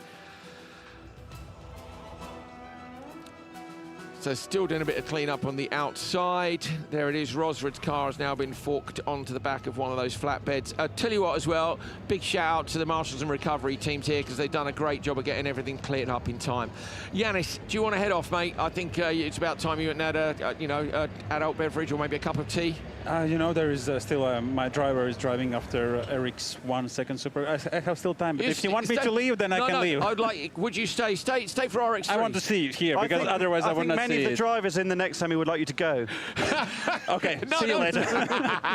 I'll tell you what, mate. Stick around for Super 1600. Yeah, and then I leave. Yeah. Perfect. Thank you so much. Yeah, Yannis, what a gentleman. It's so good to have him here in the studio with us. Let's get ourselves set then as the tractors clear the track with the broken cars and the detritus from the first semi-final. Stopped once at the first corner and once after the last corner, unbelievably well, 50 metres before, if you're two of our drivers. Rittis Gerklis on the front row with Andreas Kragas alongside, both those drivers, of course, from Lithuania. Row number 2, Valdas Mikuzis, also from Lithuania. So it's a Lithuania 1, 2, 3 here. Could they get all their drivers through to the final? And then Dominik Senegaknik on the left-hand side, the Austrian driver, and then Levente Kachor on the back row with Vaclav Tuma. I'd like to think that they would be thinking to themselves, wouldn't this be a good idea not to do anything stupid, but... Lithuanians on the front. Yeah. Also on the second line. Yeah, exactly. Yeah, we got an Austrian, Hungarian, and a Czech. And only one Audi. Okay. Only one Audi. Let's go. Here we go. So, lights go and away. This time, everybody does seem to be just that little bit more sensible. Gerklis has got a good start down to turn 1.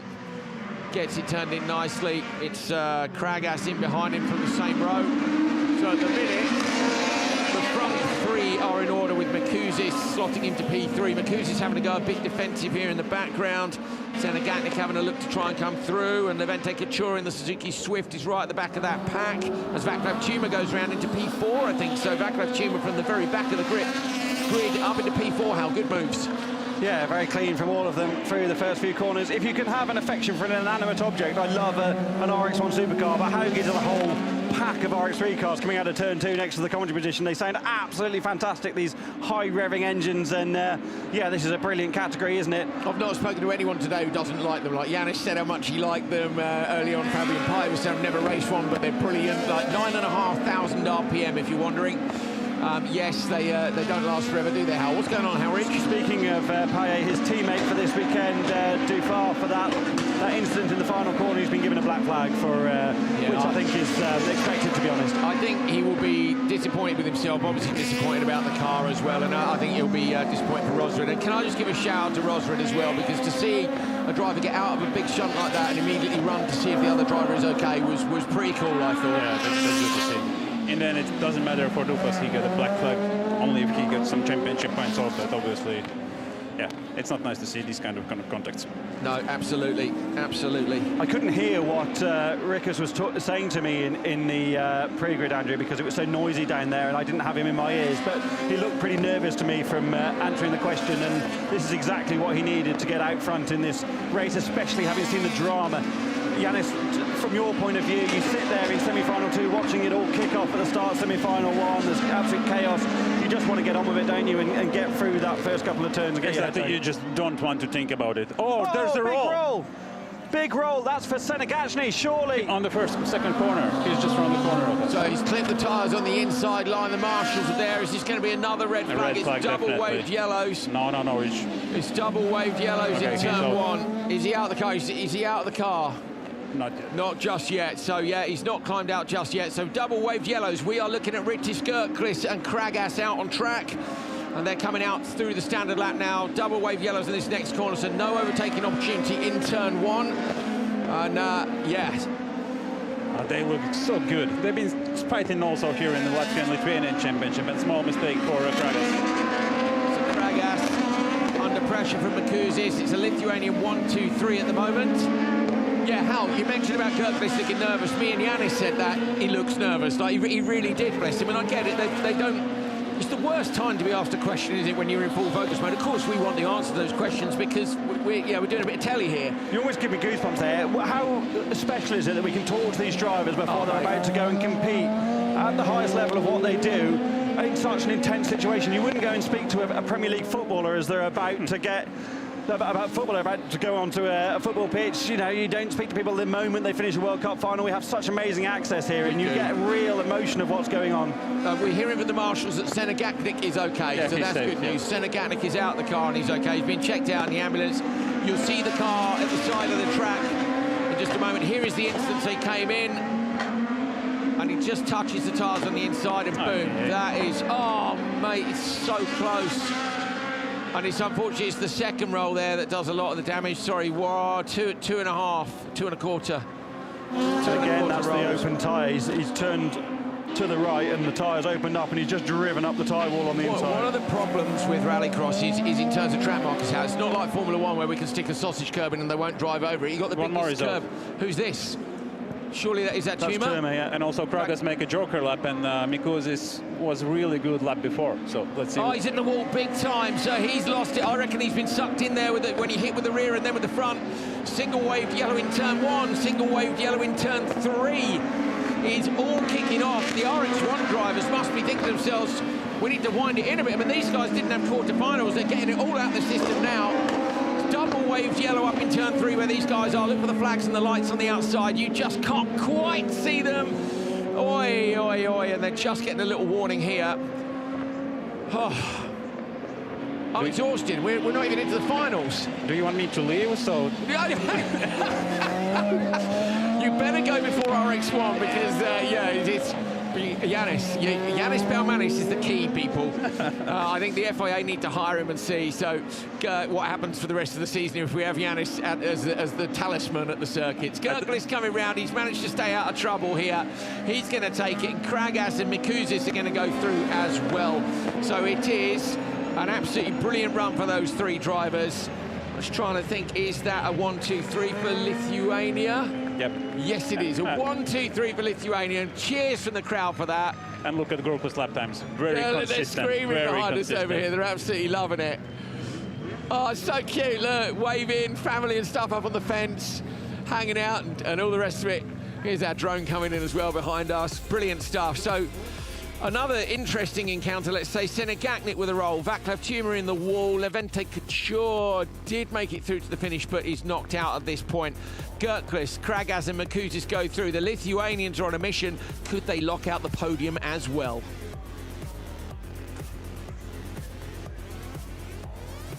How, Yanis?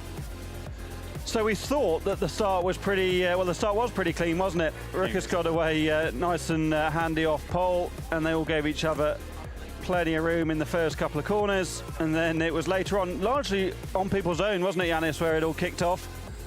Yeah, some guy third of the Lithuanian went defensive on the fourth corner, but I think they had very good pace, and we saw that this is the roll. He's just opened the steering, hasn't he? Driven up the wall. I think it was a little bit mistake in the first corner, too wide. Ran a bit deep, yeah. Too deep, and wanted to go in the same speed as in normal trajectory, but and also here, yeah. Oh, that was very nearly a roll as well, wasn't it? Picking up the tyre barrier on the inside. Did well to turn out of that and just to hit the wall on the outside. This is the best scenario out of what could happen. So. And then Gerglis in the joker for the final time of asking. Did a great job, despite the pressure in semi-final 2, to take the victory, and will join Julian Meunier on the front row of the final. I've just had a message from Steve Clary, who used to be a part of the social media team here on the World Rallycross Championship prior and the European Championship before that. He said that semi-final, me and my son are both losing our heads. So I just know he will be. Hi, Steve. Hi, Steve. In a thick Welsh accent, he will be losing his head. He's a great bloke who loves his rallycross, and his son's getting into it as well now. We've seen generations, aren't we, of people coming through the sport. So it's delivering, isn't it, this European Championship at weekend number 1? None more so than Joni Tapainen, who I interviewed after he went fastest in Q2 yesterday, and he was delighted that he'd beaten Johan and Bakkerud and yourself, not only because he'd gone faster than them, but because he was born when you guys were all racing as rallycross drivers. Yeah. And that's wild, isn't it? Yeah. That's great. Yeah. Who was that you were saying about? What was Tapainen. he was looking up to these guys when he was a kid. Well, who was it we were saying about last night? Was it Albert Koch? Was 14 years old. Yeah, so he wasn't born when he was born just before the World Rallycross Championship began.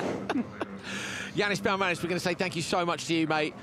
Unlucky for not making it through, but it's been a pleasure having you in commentary box, and you have provided much drama. I better leave now before the Supercross. You're out, mate. Yeah. Take care, buddy. All right, cheers. Thank you. Cheers.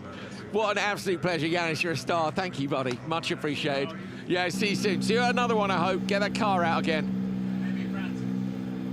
Brilliant. We are very lucky indeed to have these wonderful drivers come and spend time with us up here, and thank you for all their hard work, and Howes as well. It's been a good start to the season so far, and we're about to get into our last set of semi-finals. A bit later than we thought after all the carnage with RX3. Václav Tuma's car is being forked up now onto the back of the lorry. Truck, that is, in European. Kristoffersson is so calm behind the wheel, isn't he? Not only in driving, but just assessing what's going on around him in the pre-grid. Okay. Let's get started then with the Euro RX1 semi-finals. On the pole, Johan Kristoffersson. He hasn't had it all his own way, and we know that Bakkerud's car has potentially got a faster start than Kristoffersson's on the run to the first corner. Row 2. Joni Tapainen, also a very fast starter, and Rokas Baciuska, who is getting his head into the Hyundai bit by bit. Of course, he's only ever driven the Megane supercar before, or maybe the Clio as well, but either way, he's on a bit of a mission. Kasper Janssen, they've solved their issues with the transmission. Is that going to make a difference to the very talented Swede, Mikko Tammerkors, who won last year on his debut event in Finland? The calm before the storm. Is it going to be as much of a storm as we saw in RX3? Andreas, just one little last go on the gloves. The visor's down. It was up yesterday. It's way. It's nice. It's not as cold as it was yesterday. The air temperature's definitely broken. Hal, it says it's 12.7, and it's not. Yeah, it's chilly, isn't it? Not as cold as yesterday. And these air temperatures will only be helping the internal combustion engines perform at their best. Yeah, true. Cold air gives them more grunt. Has Kristoffersson got the settings right for the start? It was OC that got a good start earlier on. I can't remember in the last of the qualifying sessions. Yeah. Okay, gear in. Eyes up on those lights. Wait for the orangey ready lights to come on. It's the green we're looking for, and then it's reaction times. 600 horsepower and a blast down to turn 1. Tapainen with a good position on row 2 if the grip is there, and we think it might be. Kristoffersson gets away well, but Tapainen too. Tapainen in front of Baciuska. Tapainen goes round the outside of Kristoffersson. Kristoffersson gets squeezed. Tapainen on the inside line. Bakkerud with the whole shot. Kristoffersson goes around the outside of him. Contact between him and Baciuska. Johan holds on to P2. Baciuska with a bit of tyre smoke coming from, Tapainen with a bit of tyre smoke. Baciuska in P4. Andreas Bakkerud with a healthy little lead here. That was sensible from everybody. Baciuska into the rear of Joni Tapainen into turn 3. Johan Kristoffersson using all of his experience just to force Tapainen wide in the run down to the first tight left-handed, just to make sure he had enough room. So smoke is pouring off the rear of Tapainen's Ford Fiesta. So he's got to hope, hasn't he, Tapainen, that the tyre doesn't wear out before whatever part it's rubbing on does. In the background, into the dirt lap goes Baciuska. So he's got himself out of traffic and into clean air on this one. Mikko Tam at the back of the pack with Kasper Janssen as well. Okay, good start. Here we go. Kristoffersson has closed the gap down to Bakkerud. It's 0.8 of a second. It is pouring. How the smoke is pouring off Tapainen's car. Bakkerud thinks that KMS have a 7 to 9/10 advantage on a clean running lap, and that'll be in the head of Adam Johansson. Andreas Bakkerud's spotter. They'll just have to go as long as they can here and hope that the Joker strategy works in their favour. They really need the pack to be close to the back of them. They need Tapainen to be in that window. Yeah, but Tapainen's now defending from Janssen, isn't he? It looked pretty close between them as well, which is maybe going to cost time. Look at the difference already. 5.3 back to Mikko Tam. Look at Kasper Janssen in right behind Tapainen. Tapainen's been brilliant.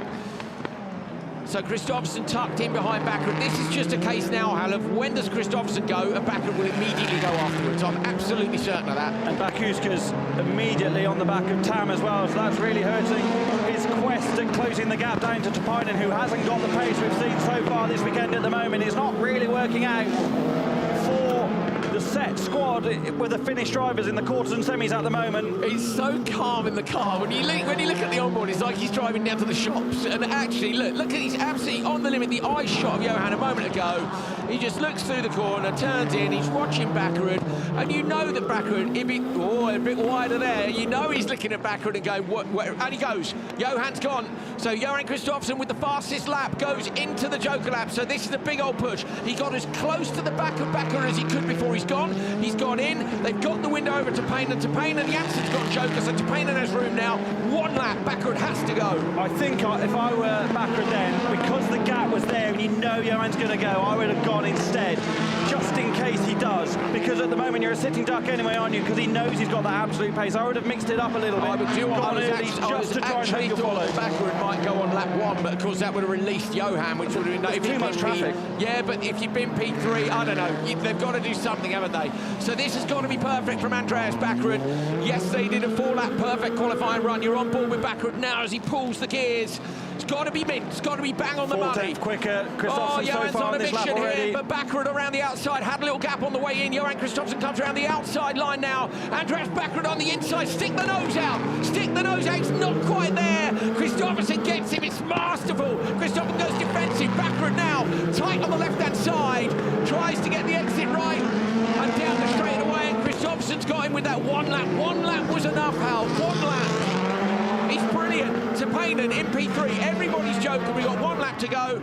To Payne and Jansen. How close are they? Jansen's a few car lengths back. Well, there were 0.4 of a second. There was the gap that Kristoffersson closed, and they were nose to tail on the way in. So it was a given, wasn't it? Here's the battle now for the final place in the final, but to Payne's going to get it. Kasper Jansen going long, isn't he? That's Colin's crest at Rally Sweden. So we got another lap to go. Kristoffersson coming around. He is now starting to edge away from Bakkerud, but I wouldn't mind he'll be thinking about tyres as well. Bakkerud used all of his experience there, didn't he, just to bail out of it in the final corner. Less experienced driver might have forced Kristoffersson wide. They've just chilled out a bit. Checked his mirror. Kristoffersson just checked his mirror to see, and he will potentially know now that Bakkerud has lifted big time. Yeah, you'll see the lap times go up. Bakkerud's gone up to like a 49 from a 47, so yeah, he's saving tyres big time. Why? Yeah, you know you're on road 2, you're not going to beat him now, so save the boots. Yeah, the fight's gone, isn't it? Yes. And you save it for another day, yes. And that will have been his mindset in the final corner as well, knowing that they have good starts. So Bakkerud's going to be road 2, but we won't know whether he's inside or out. Hang on, yes we will. Yeah, I think he'd be inside. I think he'd be inside because Rutkanen out-qualified him. But I don't think Rutkanen will get P2 in the next one. I could be completely wrong. I haven't seen the carnage. You think I'm completely wrong? Hal says I'm completely wrong. Over the line, Johan Kristoffersson battles back. Brilliant start by Bakkerud, and Payne makes it through to the final. What a brilliant drive by the young Finn. So Kristoffersson, Bakkerud to Payne in. Jansen, Bachuska and Tam are out. Good job by Johan Kristoffersson. Great fight. Did what he does. It's that 1 lap. Everybody says you cannot... You say you can't give him more than 1 lap. You can't even give him 1 lap, can you? He's that good. Along with the car, of course. So it's going to take... I imagine the others are hoping it will take them a while to get the starts dialed in. Kristoffersson wins it from Bakkerud and to Payne. Kasper Jansen, Rokas Bachuska and Maiko Tam.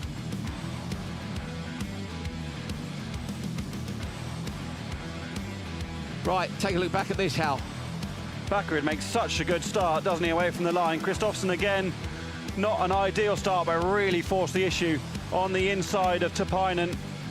And that made all the difference. It was a big clout in the rear, wasn't it, for Tapainen from Bakuska. Bakuska also got out of it a bit, and this is where I was talking about Kristoffersson's experience. Just lent on Tapainen enough, nothing untoward, but just opened the door a bit. That's where Bakuska again got in the rear. Bakuska actually got both rear corners of the Fiesta bumper, didn't it? Pushed up on both rear tyres, lucky not to get a deflation from that, and thereafter Kristoffersson was just following in Bakkerud's wake, knowing that Bakkerud had enough pace just to get ahead enough so that would open the Joker window. It was interesting that he did his fastest lap just before he went Joker, so not only was the window open behind him, but he was as close as he could be to Bakkerud. But you don't want to be 2 tenths back. Obviously, if look at the difference, it is 2 tenths. So it's all intentional. Yeah, it's all every pre-planned, bit. That's what I mean. Every bit. Look at the flames from the back of the Polo as well. Brilliant stuff. Johan Kristoffersson has won semi-final number 1, but he is not getting it all his own way. Andreas Bakkerud was very much in the mix. We've got a great young driver into Payne and through to the final.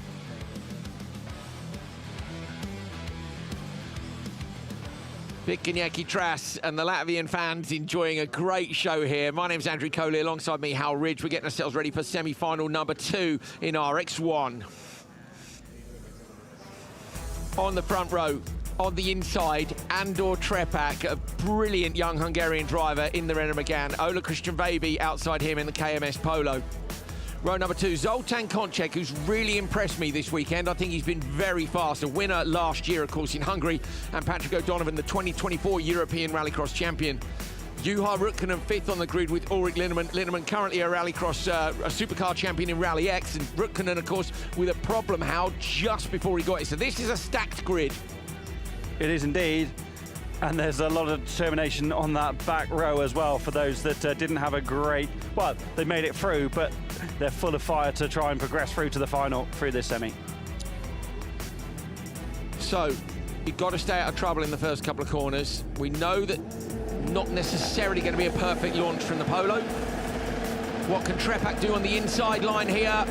Got to launch the Megane well. It's a good start again from the Polo. Vejby's got it done well. Rukkanen right through the gap. Vejby moves across to block him. Rukkanen from the back to the front. Andor Trepak gets a bit of a tap on the outside. Rukkanen inside O'Donovan. Rukkanen up to P2. Contact and Trepak's off. Andor Trepak off on the inside. Broken suspension from contact. Trepak's parked it in the access road the side. What a shame for him. But what a start by Rukkanen. And O'Donovan seen in the semis at the minute as well. Even Ulrich Linnemann's got up a place. Great start from Juha Rukkanen, but great awareness from Patrick O'Donovan. O'Donovan moved out of his way, saw it coming, then went for the undercut around the outside.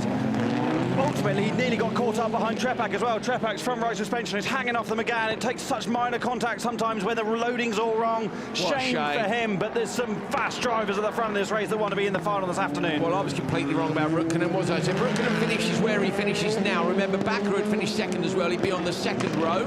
And because he qualified second and Bakkerud qualified third, he would have the inside line. So brilliant job by Set Hal to get that car re-prepped and ready after the small fire at the end of the qualifying. Yeah, I went over there in the break and they had boxes of water and all sorts going on, trying to solve the problem. It was a water issue they had with the car. Clearly it's sorted at this stage anyway.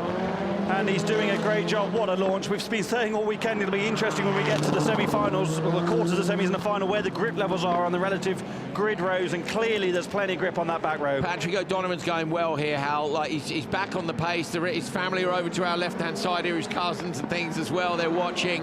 And Patrick in P3 looking to make his way through. Rukkanen, he's still shaking his head. Man, I'm gutted for Andor Trepak, I really am.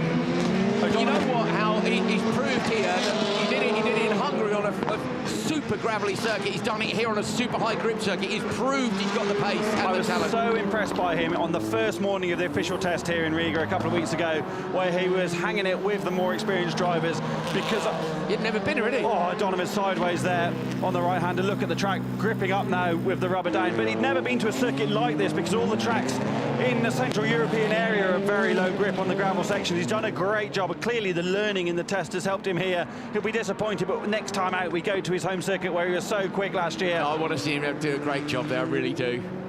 You know, just having these young drivers through will be fantastic.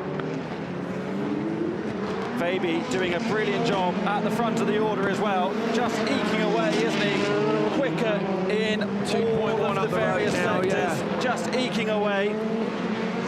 O'Donovan, I have to say, I've been impressed by his maturity today, especially. I think previously Patrick could well have not been as astute in the first couple of corners. He's always been a great overtaker, Andrew. But, yes, he has. But he's willing to get stuck in, and he's actually just sat back a little bit this weekend and chosen his opportunities. Worked well for him there in the first couple of corners again, riding on board with the three-time British champion. Into the Joker lap goes Patrick now over the jump on that outside line. Through the right-hander, he slung it into there earlier on, was trying to hold on to position. I tell you what, Ulrich Linnemann's close, but Linnemann hasn't jokered either, so Patrick effectively now is safe into the semi-finals, into the final. So O'Donovan has booked his spot in the final, but of course 2 laps to go. Vejby here, very impressive, and it does look like KMS have dialed the settings in enough. How safe it is and how reliable that start is, we don't know yet. And obviously, they're going to face a challenge from row 2 if it continues like this, because it'll be Bakkerud and Rukkonen, who we know have got good starts. I think perhaps they've gone super safe, Andrew, and rather than trying to nail the optimum start, they've just gone for something that's going to get them off the line, because it was pretty bleak earlier in the day when both of them... Trial and error, and we're doing error. So now hopefully trial and error, but like not as bad an error. Rukkonen comes through. Where's Patrick? Patrick is out the back there. So yeah, the gaps have spread out. A few people saying that the first couple of laps the tyre is mega, and then after that you have to manage it a little bit, and maybe the likes of Kristoffersson would be a bit better at that. Patrick coming through past us now. Vavy going through out of turn 3. Easily got enough here. How hasn't he at 5.9 seconds? But I also think these drivers are so experienced. Vavy, Rukkonen, O'Donovan, they're doing the full season. They know you need to live to fight for another day. And yeah, just maintaining these gaps in the semi, you know you're through to the final, and then you have to give your head a wobble and get back on it and hope that you can fight through for the podium later on. Vavy into the Joker lap now, taps the curb on the inside line, up over the pretty unique here, the double jump, one on Joker, one on standard lap. Flick the car back the other way, and he's handed it to them in this one. So again, though, who's managing tyres? Because you don't need to go flat out once you're there. Over the line comes Vavy, then Rukkonen and Patrick O'Donovan will come through, and everybody, the lap times have gone up by a long way at the end of the race when you know. So yeah, long way. Konchek going to get inside. Linneman here, and Konchek takes P4. But it won't be enough, so Linneman with P5. A shout to Linneman, Andrew, because we're not going to see him again. Well. Came here with low expectations. It's been a tough weekend. Yeah, hasn't actually still made it through to the... He very nearly made it through to the finals, Hal. You know, he's gone through the quarters and the semis with some good driving, and yeah, great to have him along. OC Baby takes it. KMS lock out the front row. Johan Kristoffersson with him. Johan Rukkonen will line up alongside Andreas Bakkerud. And then Patrick O'Donovan has made the cut as well. Good stuff from the 2024 European champion. Konchek nicking P4 at the end of this one. Ulrich Linneman P5. Andor Trepat gutted out in turn 1.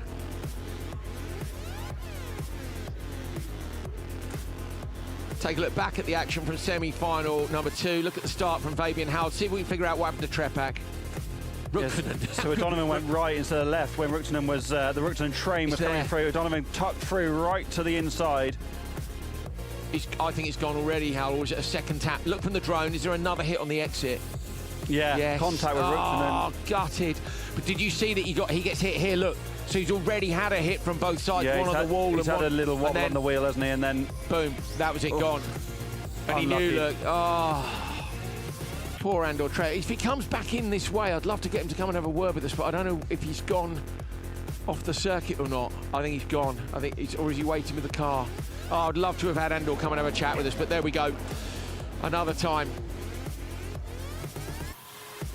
Brilliant stuff from OC Baby, Rukkonen and O'Donovan, but I don't think we've seen the true fight here. I don't think we've seen the absolute level of what these guys can do, because I think they're saving tyres now for the final. Remember, they only get 8 tyres for the whole weekend, and they'll have to take 4 of them onto the next event, so it's going to be critical.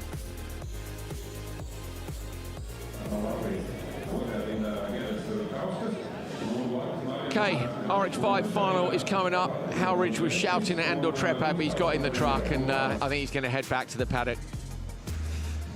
RX5 on the line. Ugar on the pole is looking for the win. Would be a clean sweep of the weekend if he does. Row number 2 is Armin Ra. Sorry, P2 is Armin Ra.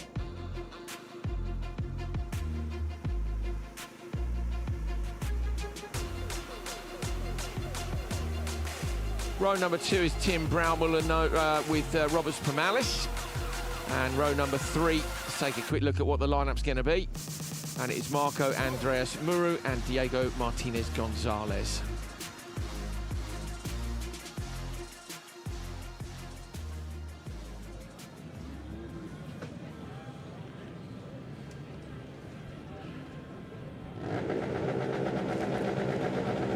So I wondered about the grid, Hal, because it's the mini cross cars that are heading out just now. So we're going to have a little bit of a chat amongst ourselves. Shame we couldn't get Andor Trepak to come and have a chat with us. It was a bit like a Partridge sketch where I was shouting his name and he was ignoring me. But what was it he shouted? Alan. Andor. It was a bit like that. I thought you could definitely hear it. So I gave up. Oh, look, hold on. Have a look at that. You feel the heat off those from here. I don't think I want to be in the front row there, Hal. I mean, my impressive eyebrows would be no more. What about your beard? I know, yeah, risky. These are, of course, the mini cross car. Mini buggies that are racing in the Latvian Lithuanian Championship. What an opportunity for these young drivers to race in front of this huge crowd. You know, you don't get this sort of crowd at a national rallycross event, and I can tell you that because I go to a lot of national rallycross. And brilliant stage for these guys to be able to drive on. Janis Bakkerud, of course, has his prodigy, so Janis will be up there in the spotters tower. And all national championships have great feeder series, and it's fantastic for them to get their moment of glory here. So I don't know if you were hearing what Janis was saying earlier. You can be 7 years old to race in this. Yeah. 7. And they're minute, some of those drivers. Some of them, you're like, look how there's flames over the start finish as well. Here, watch for the flames. Here we go. Ready? Watch this. I don't think they're going to be. Oh, they are.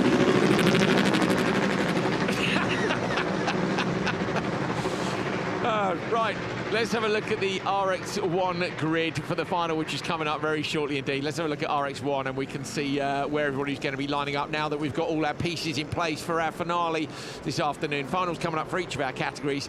There is the crowd. There's the commentary box, look, down in the bottom right corner. There's our little home for the weekend, and it is getting cold now, I have to say. Hal was right, I was wrong, although he hasn't taken his coat off today. Here we are then. This is the grid for the final of RX1. On the front row, Johan Kristoffersson with OC Baby. Row 2 is Rutkanen and Bakkerud. Row 3 is Tapainen and O'Donovan.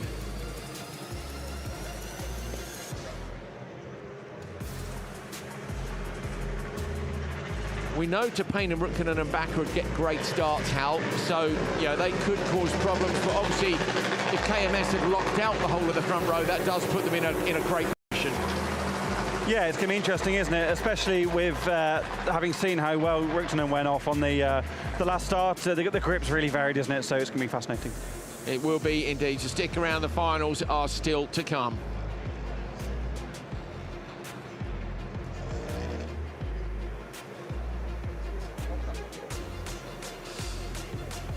Welcome back to Biķernieki in Latvia. If you've been away, we've been away. It's great to be back here with the European Rallycross Championship.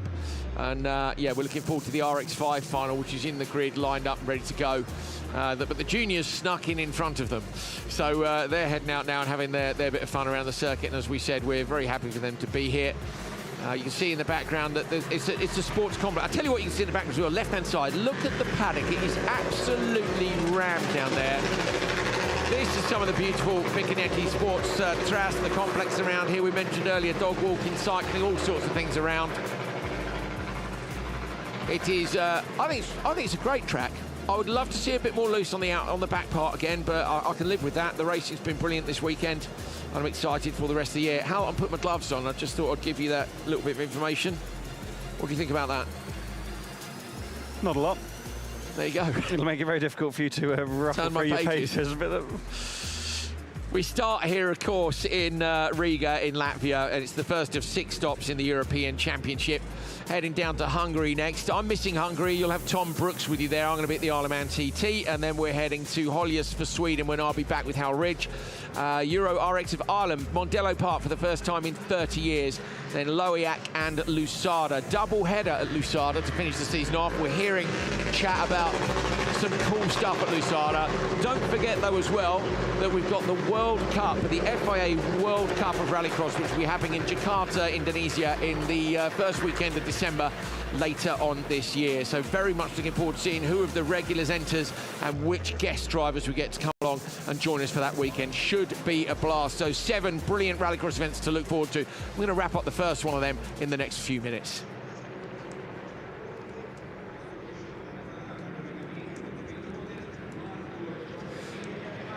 Hal, we had a nice question come in earlier, which I asked, I think it was Niels Anderson was here, from one of the YouTube comments saying, we're going back to Mondello after 30 years, which of the other old tracks, or any other rallycross tracks, would you like to take Euro 2, or ones that you would like to see return? You asked that of Niels Anderson, did you? Yeah. Yeah, he would have said RV. He said RV straight away, you sad git knowing that. There's some brilliant tracks in Scandinavia, aren't there? Yeah. I said about Hell, I said I like Nissan and RV, but obviously they both need work to get up to understand, but that's fine. That's the thing with lots of the old circuits, is they're maybe not in a position to host this size of entry. Linden Hill, of course, remains one of the only circuits where you can overtake in every corner. The cars have got so good now that the racing has become very different, but actually at Linden it is still possible to overtake everywhere. I was being very greedy, Hal, and saying that Linden Hill, yes, but I also want Jonathan Palmer to sort Brands Hatch out. Of course, yeah. That would be amazing, wouldn't it? Hobby's drop. Be mega, wouldn't it? Never going to happen, but it's a lot. I'm going to start some sort of a protest. You tell him. I will. Land your helicopters behind me here, Jonathan. We'll have a chat. I asked him about it once at a rally at Brands Hatch about 10 years ago, and it was definitely a no at the time. But as I was saying, look at the flames. There's flames in front of me, and Hal could do with some of them. Not too much, but just to warm us up a bit.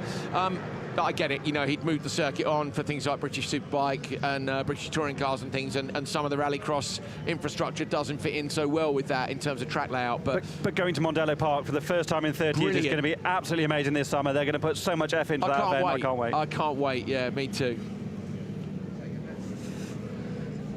So the cars are on the grid getting ready for the RX5 final. I say we did think it was that a minute ago until I looked at the livery of the car on pole and rails. It was definitely not Martin Nyirád. Martin Nyirád is the only driver this weekend who is on for a clean sweep. And by a clean sweep, what we mean there is winning all 4 of your qualifiers, your semi and your final. Now, we've made that a degree harder now, Hal, in Supercar, because you've got to win your quarter final as well. So there'll be a first ever clean sweep with quarters. And Johan wouldn't have been too far. Actually, what was it? 4 different winners in the 4 sessions. It was, wasn't it? Yeah. Trepak, Baciuska, Tapainen and Kristoffersson. I wouldn't have thought Martin that. Nyirád can thank his lucky stars that Janis Bakkerud has left the commentary box, because he's got a chance of making it through the first couple of corners unscathed now, hasn't he? I know. Janis, the bad luck of Janis hung around for a little while longer, didn't it, for a bit more carnage here. So there we go. So all right, good stuff. Yeah, Janis has left us here, so the bad luck has gone, and we're getting ourselves ready for a banger of a finale here as we get ready for the finals. So Euro RX5 final is on the line and already ready to go. It's Martin Nyirád, Armin Rag, Brouwmüller, Permalis, Muru and Martinez Gonzalez. So far on the run to the first corner, Martin Nyirád has been unbeatable, and this time he gets there again. Oh, Brouwmüller got a squeeze there from Armin Rag, but he got through. So Brouwmüller into P2 in the number 22 car. Armin Rag has dropped back a bit. Muru is in there as well, but your leader is Nyirád, looking for that clean sweep, and he's got 6 laps to go to get it. There was a great fight between these two earlier on, wasn't there? And there's little to choose between them at the front of the order. What you tend to get in the final is less variability in the pace, and that does make the Joker strategy sometimes a little bit easier. Look at the flames over the jump on this opening lap of the first RX5 final of Euro RX 2026. No fuel shortage here. Rough some flames and carnage. Just away from the trees, please, the beautiful forest. Nyirád to the inside, Brouwmüller right behind. Brouwmüller's really impressed with this weekend. We knew Permalis would be quick out from the pre-season test. We know Rag and Muru are quick from other visits we've had here. So it's a good field, isn't it, in cross car? Look how close it is now. You don't get to see this often until the final, until you get several drivers who can hang on to it like these guys can. Yeah, and just look at how close they're running to the wall on the inside. They've got such a feel for the grip. And even though we talked about the track not really evolving so much this weekend, the grip does change a little bit all the time. You can see it there, can't you, rubbering it a little bit on the tarmac. We are getting so many photographers coming now to the stand in front of us, which is overlooking turn 1. We know what they're waiting for. They're waiting for the potential carnage to unfold. Into the joke lap goes Brouwmüller and Permalis. Brouwmüller just done the fastest lap, so he's trying to pull a Kristoffersson here, do the fast lap, cut the gap down, and then go. Martinez Gonzalez on the outside line with Armin Rag, who's jokered. They may be covering Rag. Rag tries to go around the outside. He's going to get 1. Comes out in front to Permalis. That was either a great Joker strategy from Brouwmüller's spotter, or a little bit of luck that he just managed to edge ahead of Muru there to get the free air. Gonzalez is in the mix now. He's going to mix things up a little bit. I wonder if Nyirád will respond, or is he going to be comfortable that he's had the pace so often this weekend? I think you have to. I don't know. Yeah, I don't know with that. If he stays out, he's feeling supremely confident, as you said, Hal. But if he needs to joke, because Brouwmüller's absolutely flying on the first sector. Yeah, Martinez Gonzalez is in between. He's gone. Nyirád has gone. So Nyirád's gone in. So the car out front of the other pack is Martinez Gonzalez. Behind him is the car you're looking for, and I think he's got him. So he has indeed. He dropped back in behind, and he's going to get eaten up here. Raad goes up the inside as well. So Nyirád drops down 2 positions here. Was leading. The Joker strategy hasn't played out for him. And into the lead has gone Tim Brouwmuller. Great job in the number 22. He's driving the Lohéac XC04. He's now in behind Martinez Gonzalez, who hasn't joken and will have to go in the next couple of laps. Might as well go now. I guess, though, he may well want to hang on and see if he can nick a podium. Brouwmuller took 0.6 of a second out of Nyirád in the opening 2 sectors of that push lap. What a brilliant job. Mint, isn't it? Perfect. And he does go. So there you go. Martinez Gonzalez has gone. He'll sit now. He's not going to get there, I'm afraid. I'd stayed out, I think. Swallowed. Yeah, I think I would too. Now, aren't you? Yeah, because you could then. I might have backed all into each other. Like, you might as well stay out, lift off, back them all up. They have a bit of a tear up, and then you come through. No, I don't care. As long as we get a big trophy at the end of the day, that's absolutely fine. So yeah, Nyirád will be disappointed with this because, as I say, he was looking like a clean sweep. He's been unbeaten all weekend as they go past the grandstand packed full of fans. Not just Latvian fans either. We've met fans from all over Europe. There's a load of Finns here, Lithuanians across the border. There are a bunch of people here who've travelled to see this brilliant series. And I think they'll be travelling again later on this year because it's been so much fun this first weekend. Fire over in the back. It's been a fire day, hasn't it? Nyirád will at least want to get the podium out of this, but Brouwmuller has been class here, and there's another lap to go, and Brouwmuller's really under no pressure. If anything, Nyirád's the one who's under pressure, Hal. Yeah, how disappointed would he be to leave here without a podium, given the pace he's had so far here in Riga. You wonder if he used his tyres too hard earlier in the weekend. Yeah, true. We just don't have the time at the moment to go around and find all this information out, but he could well be tyre limited at this stage, couldn't he? Absolutely. And look at the way the car's moving around, actually, into the left-hander. Yeah. He's coming under a lot of pressure, isn't he, from Pamalis behind in the Hornet. I'm avoiding calling that corner any numbers now because it's turn 4 on the track map, but we call it turn 3. Which one? The left-hander after turn 2, we call 3, but it's actually 4 because the kink is 3. Nobody counts the kink. That's rubbish if he counts the kink. Don't take any notice of that. We've been calling it turn 3 all weekend. What we say on television's right, Hal, so that's fine. Turn 3 it is. And turn 4's the hairpin. End of the race then, the final for RX5, the first ever winner for RX5 after brilliant strategy, a couple of brilliant laps is Tim Brouwmuller. Fantastic job by him. Armin Raag takes P2 and Martin Nyirád takes P3. Nyirád was looking for the clean sweep, but this man, Brouwmuller, look at that, got it done when it counted. Fantastic job. Brouwmuller is pulling in behind us now. Oh, hang on, we might be looking at donuts here, are we? Brouwmuller's going to get out of the car. And Raag pulls alongside him to congratulate him. That's lovely. Tim Brouwmuller won when it counted. Got it done. Armin Raag snuck through as well. They're sitting on the rev limiter behind me. Martin Nyirád ends up down in P3. He will be disappointed with that, but Nyirád's certainly one of the talents of the season to watch out for. Then it's Pamalis, Marco Muru and Diego Martinez Gonzalez. So the German driver, Tim Brouwmuller, taking the win first of all here in Latvia. Hal Ridge has gone to find Tim, and I reckon he's going to be pretty stoked. Hal. Tim, winner of the first ever RX5 final in the European Rallycross Championship. How does that feel? Yeah, it's amazing, amazing. I was not expecting this. We got faster and faster every quali heat, and now it paid off. It was fighting and fighting. I could never overtake in the first corner. You know, in every qualifying heat it was so difficult. But now I made it. I'm so happy.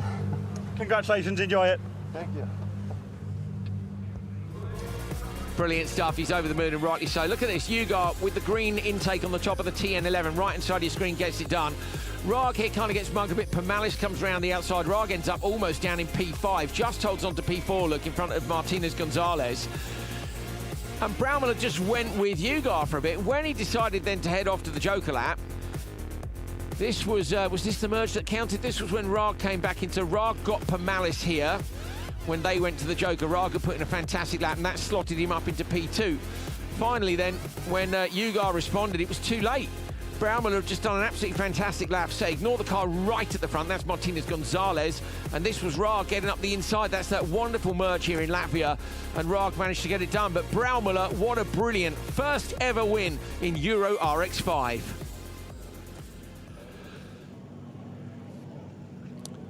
First ever RX4 win is up for grabs now. On the front row, your TQ man, Andrea Benezet. Next to him, the youngest driver in the field, Albert Ekström. Philip Mellon on row 2 with Thomas Conseil. Conseil went from that position up into P2 off the start of his semi-final. And then Ivo Gebrans, who would surely set the crowd off if he took a win here. And Hao Deng, who I've been really impressed with from China. We've seen good launches from row 2. Yanis Balmanis was in the commentary box earlier, of course, local experts saying that he thinks row 2 might be the best place to start. Of course, not if they shut the door out front. I quite fancy Andreas Bakkerud's grid position on the outside of row 2, because the KMS cars, when they come, will surely try and shut that door in the RX1 final. But RX4 away from the line. Albert Koch with the best start, going to try and squeeze Benezet. Benezet will stay on the throttle long in the background there. Gebrans in the green car trying to make a move. I think it's Thomas Conseil who's made it through as well. Conseil has managed to get up from P4 as even though inside him, Philip Mellon on the run down to turn 3. Conseil gives Mellon a bit of a bash in the door. Mellon gets through. Gebrans looks to try and make a pass on Conseil. Albert Koch takes a trip over the gravel on the outside. That could cost the youngster dear. Gets a little tap in the rear. The Chinese driver Hao Deng's been marked in turn 4 there and ends up running wide. So Albert Koch lost out a little bit there with just one wheel on the grass. That's allowed Benezet away. Philip Mellon, Conseil, Gebrans and Deng. Koch got forced wide a couple of times there and then was lucky not to lose more positions, I think, by running wide onto the grass down into turn 4. Good salvage job from the young Estonian just over the border here in Latvia. First into the Joker, Gebrans in the background. Very keen to finish on the podium this afternoon. Here's the Latvian driver. Look at the gap, though, that Benezet's got at the front of the order. Already 1.2 seconds, 6/10 behind. Second place is Mellon. It's just that melee, isn't it, how that unfold basically when Albert Koch ran wide on the previous lap here, and he almost does again there, but you need every tiny bit of pace you can get. This is what Yanis was saying, and earlier on, I think, it was Fabian Pye, I think, who said you have to eat every single tenth out of these cars because they're so closely matched. You've got to take every tenth, which means you've got to, in some ways, take bigger risks to get the lap times. It's about maximising the minimum speed, isn't it? It's about carrying as much mid-corner speed as you can. In an RX1 car, you can afford to get it stopped, get it turned, and then get back on the throttle because you've got all the torque and the power there. Conseil's gone into the joke lap in the background. The Frenchman dives off to the left-hand side. This is to try and cover off Gebrans in the green car. So Conseil trying to get out in front, and I think he will. Good move by him. Is that going to play out later in the race, though? Philip Mellon chasing Benezet and Albert Koch out front, as you see the merge happening there. There is your leader. Benezet driving away into the forest here in Latvia. What's his lead? Look, 1.9 seconds. So Albert Koch is closer than you think he is. Great shots from the drone here. Look at that, gives you an idea of the flow of this circuit. Benezet close to the barrier there on the inside. I think you missed earlier, Hopes. You've been out and about, you missed quite a lot. This Hao Deng knocked the left-hand wing mirror off like on the first lap and then tapped it again about 3 times on the way around. Really well. Yeah, they've been really accurate. But again, just what we were saying, they have to be. They've got to take every second, every chance that they can. Mellon into the Joker this time around. Doesn't quite make the apex on the left. Carries the speed through the right. This is going to be a close merge. There's going to be the undercut here. Yeah, Conseil's going to have a look. I think Conseil's Joker strategy's played out well. Now look at that. Passes him on the way in. So Conseil is now up into P3. Did Deng go Joker as well? No, Deng checked the Joker, so yeah, Conseil's 3 seconds off the back of Deng. What's the Joker delta in? I've hardly seen any RX4, to be honest. I have no idea what the delta is, mate. It's changed in nearly every session, so temperature's dropped a bit, I can tell you that. Disappointing for Mellon. Oh, look at that. Gebrans really wants a result at home, doesn't he? Anybody going to Joker this time round? Albert Koch stays out. So these two, Benezet and Koch, had not taken any notice of the drivers behind. Hao Deng is. So Hao Deng goes into the Joker lap. Now, I think he's, I tell you what, he's closer than I thought he was. Hao Deng here trying to make up at least a couple of places. He'll try and get out in front of Philip Mellon if he can. Hao Deng comes around that left-handed corner. Thomas Conseil has done a brilliant job again, Hal. He's forced his way back up. Great Joker strategy going early, and he now sits in P2. No, P3, yeah. P3, but a big gap to Albert Koch in second. Some 5 seconds. That's fairly insurmountable at this stage, isn't it? But you'd be happy with a podium as a fight-back effort and good points for the start of your season. Still a lap to go, but these lot could have a bit of a squabble for position, whereas out front, I think it's a bit of a done deal. Great first weekend for RX4. Brilliant, the racing's been great, hasn't it, what I've seen of it, and it's very close, pretty equal. As Albert Koch goes into the Joker, he won't be troubled from behind with plenty of space. Big jump from the set promotion driver on the Joker route, just needs to keep it neat and tidy through these last couple of turns. Benazet's fast lap, Haller 52.8, about 3/10 quicker than Albert Koch, who's done a couple of 53.1s.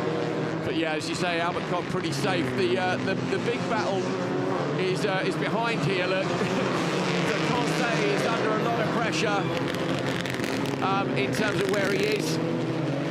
Oh, they're flirting with it again. Conte runs wide on the dirt. Hao Deng goes deep on the brakes. There's crowds right out in the back of the forest there. Hao Deng looking for a podium on the final lap here. Benazet has driven away from it with those quick laps. Hao Deng is getting right amongst it back in the fight here. Really impressed by the Chinese driver. Would love to know more about his background. We'll try and find out a bit more at the upcoming events. Over the jump, though, and around the outside comes Andrea Benazet. He said to me earlier this weekend, Rallycross is like a family business. His dad won a Group N title back in 2000, and Benazet is about to take the first ever RX4 win here. Albert Koch, at 14 years old, takes P2. Brilliant job. And Thomas Conseil, after a fantastic fight there, great strategy, comes home in P3.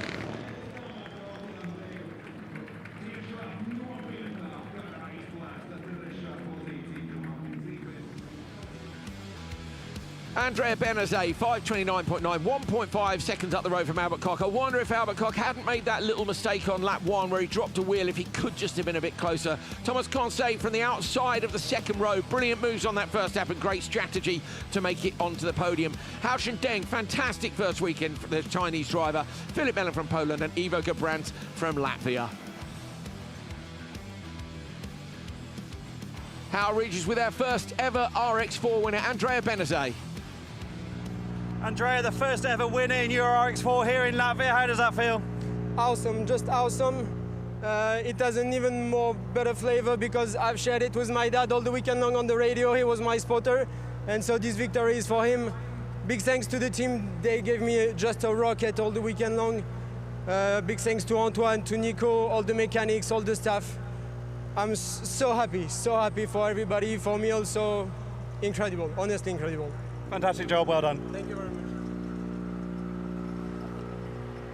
Brilliant start from Andrea Benazet. Look at the wheel spin for Albert Koch off the line there. Getting these things away can be tricky. Little turbocharged front-wheel drive cars. Koch had the inside line here. Benazet, look, gets run deep on the outside, but Benazet just stays there, stays on the throttle, doesn't give up the position. Albert Koch comes in, decides better of it. Meanwhile, behind, you could see that Conseil was coming together with Mellon. Watch for Albert Koch here. Ends up out on the dirt, compromised on the line on the way in, and then he gets a tag here, look, from the back. I'm pretty sure there was a tiny bit of contact between him and Philip Mellon.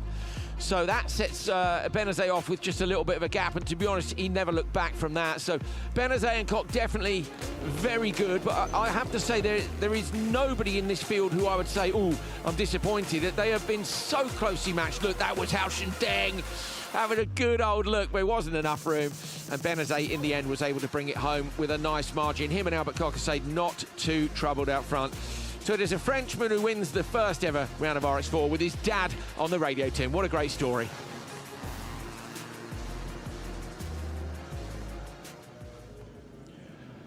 Time now for Euro RX3. This is one of our older categories, of course. Used to be known as Super 1600. It's been around a long time, and it is still an absolutely fantastic contest. On the front row, Julien Meunier in the Audi. Next to him, Ritis Gerklis, runner-up last year. Looked a bit nervous before the semis. I'm sure he'll be dialed now. It's time for the final.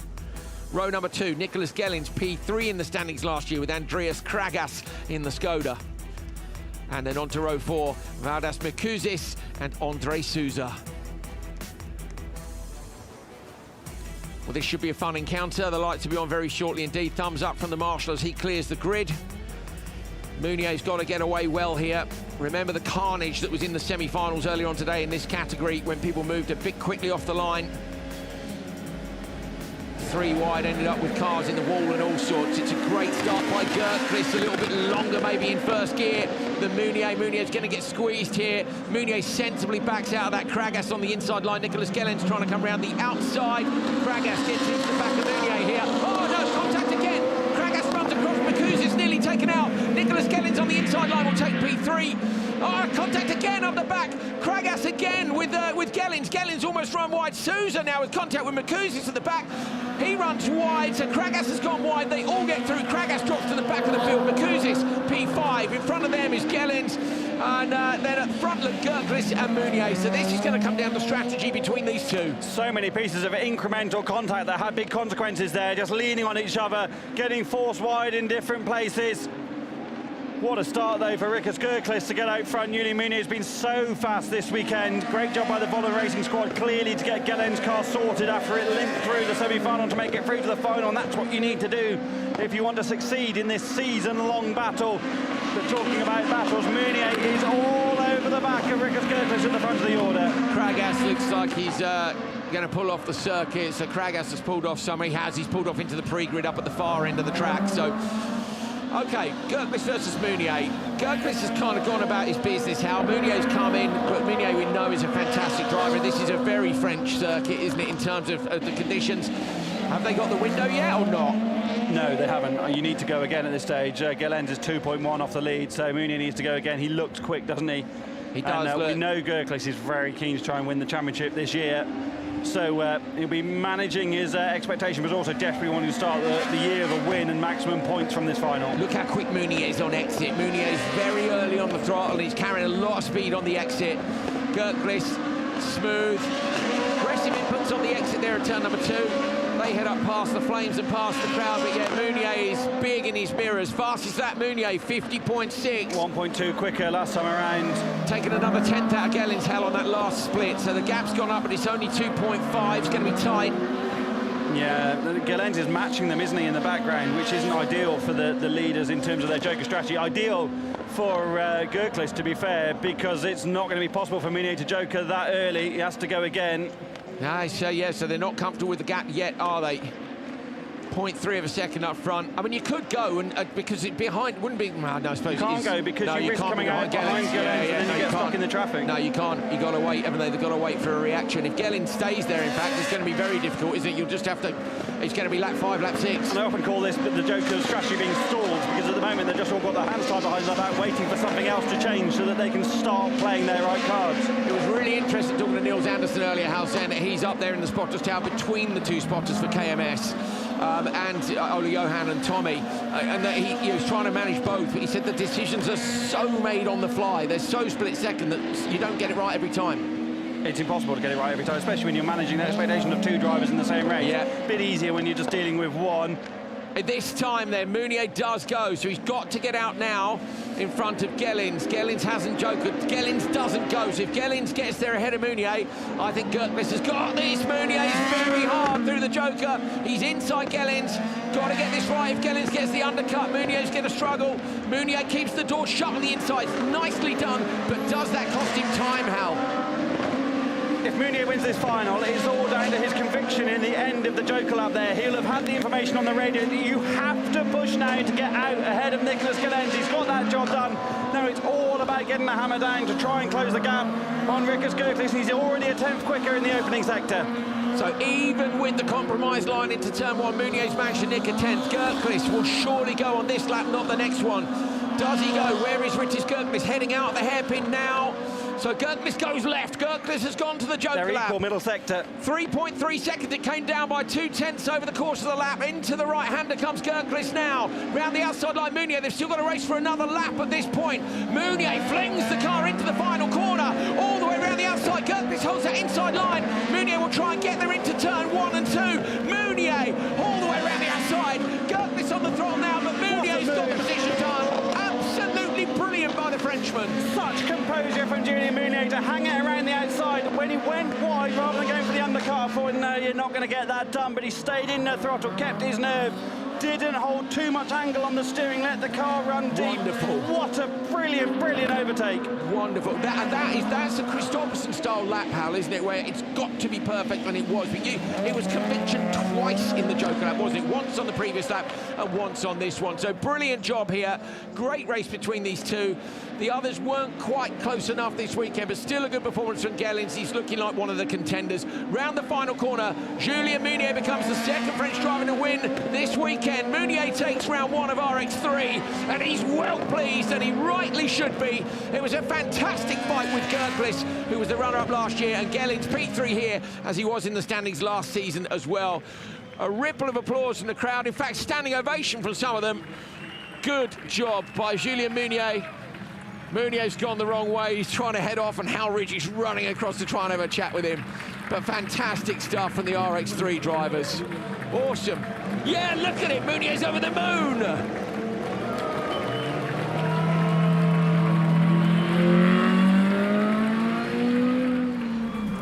Julien Meunier, or over the Meunier as we're going to call him now, because he's in the car and he's absolutely made up with his result, has taken the win here in the Audi. Ritis Gerklis P2, Nicholas Gellins P3. We've definitely got a championship fight on our hands here. Makuzis, Sousa and Kragas. The first lap was absolutely frantic, but 3 Lithuanians in the final here. Brilliant job for them. And Hal Ridge is with Julien Meunier now. Julien, what a massive move that was at the end of lap 5 to retake the lead. Amazing job. How pleased are you to win here in Riga? Fuck, it's the best final of my life, mate. Really, I just send it on the Joker, and I know we are fastest, so we do the job. Thank you to my spotter, and thank you to guys in France for the support, and thank you everyone. Yes, I'm the happiest man in the life. Thank you. Brilliant stuff for Julien Meunier, absolutely over the moon, and I totally get it. The final of my life. We said it, the Joker lap was absolutely critical, and it was. And hats off as well to Ritis Gerklis, who drove down in front of his fans. Julien Meunier gives him a round of applause as well. Fantastic, he reaches into the car to shake hands with his rival. Brilliant stuff from them. But Gerklis went and set the crowd off. The Lithuanians who travelled over the border to come here and support their countrymen. Wonderful stuff. Wonderful stuff from RX3. Meunier looking for tobacco to finish off the season, so yeah, I reckon if you're interested in that, you should jump on board. Andreas Bakkerud getting himself all fired up. Rallycross is back, isn't it? We've said it so many times this weekend. We've got one more race to come here in Latvia. It's the RX1 final. Here we go then, it's the big one from Latvia. Round 1 of the 2026 FIA European Rallycross Championship. Here's your grid. Johan Kristoffersson is on the pole. He's running number 8 because he's the 8-times World Rallycross champion. He's never won the European title. His teammate Ola Christian Baby is alongside. They haven't had the best starts, with perfect starts all weekend on row 2. Juha Rutkanen, the Finn, recovering from a fire in the quarterfinals, making it through the semis with a big fight, and Andreas Bakkerud on the outside of that row. Has he got the best chance to go around the outside? And the back of the grid, Joni Tapainen, the 17-year-old, making his way in this sport, making a name for himself, won a session earlier on this weekend. And Patrick O'Donovan, the 2024 European Rallycross champion. I am so fired up for this one. My name's Andrew Coley, alongside me, Hal Ridge. Thumbs up from the marshal. One last dance in Latvia to kick off what is undoubtedly going to be a brilliant season. We hope you're enjoying watching at home. We know the crowd's enjoying it here. Here we go. Lights on, waiting for the green. Oh, it's okay for the front row. Both of them get away. Andreas Bakkerud, the much better fast Bakkerud, trying to go round the outside. Gets almost alongside Baby, not quite. Rutkanen into the rear. Bakkerud gives Baby a push, 20 back out, drops down to P4. Juha Rutkanen has dropped out of the pack. Rutkanen stopped in turn 1. He gets away to Painen's up into P3. It's Kristoffersson, smoke pouring from the back of Baby's car, and Tapainen running in 3rd. Andreas Bakkerud did everything he could around the outside there from the second row of the grid, but he's lost out badly in the first couple of corners. Great opportunistic move from Patrick O'Donovan there to get up the inside of Bakkerud on the run out of turn 2. What a shame for Rutkanen to be out of this battle. Kristoffersson's gone, in my opinion. If I were Bakkerud, I'd go to the Joker, and O'Donovan goes, that's fine, it opens the door up in front of him. I feel for Rutkanen. I didn't even see what happened to Rutkanen in the end, how it's all kind of just off to the right here, and O'Donovan in the Joker lap. Now that covers Rutkanen at least, by, say, Kristoffersson. They got the start they needed in the final, didn't they? I wonder if they're wary as well of the smoke pouring off the back of OC Baby's car. If he gets a puncture, you're going to get held in the pack, aren't you? And it's natural that those three cars are going to lose time together, and if they are starting to fight on track. So O'Donovan's now in that free air. There is Andreas Bakkerud, rear bumper hanging off the Ford Fiesta. Terpainen just in front of him too, so Bakkerud's now got a choice to make. He might try and cover O'Donovan behind on board, pulling the gears. So good to have internal combustion back. Fire from the exhausts, fire from the cannons over the back there, over the jump. Is Bakkerud going to go now?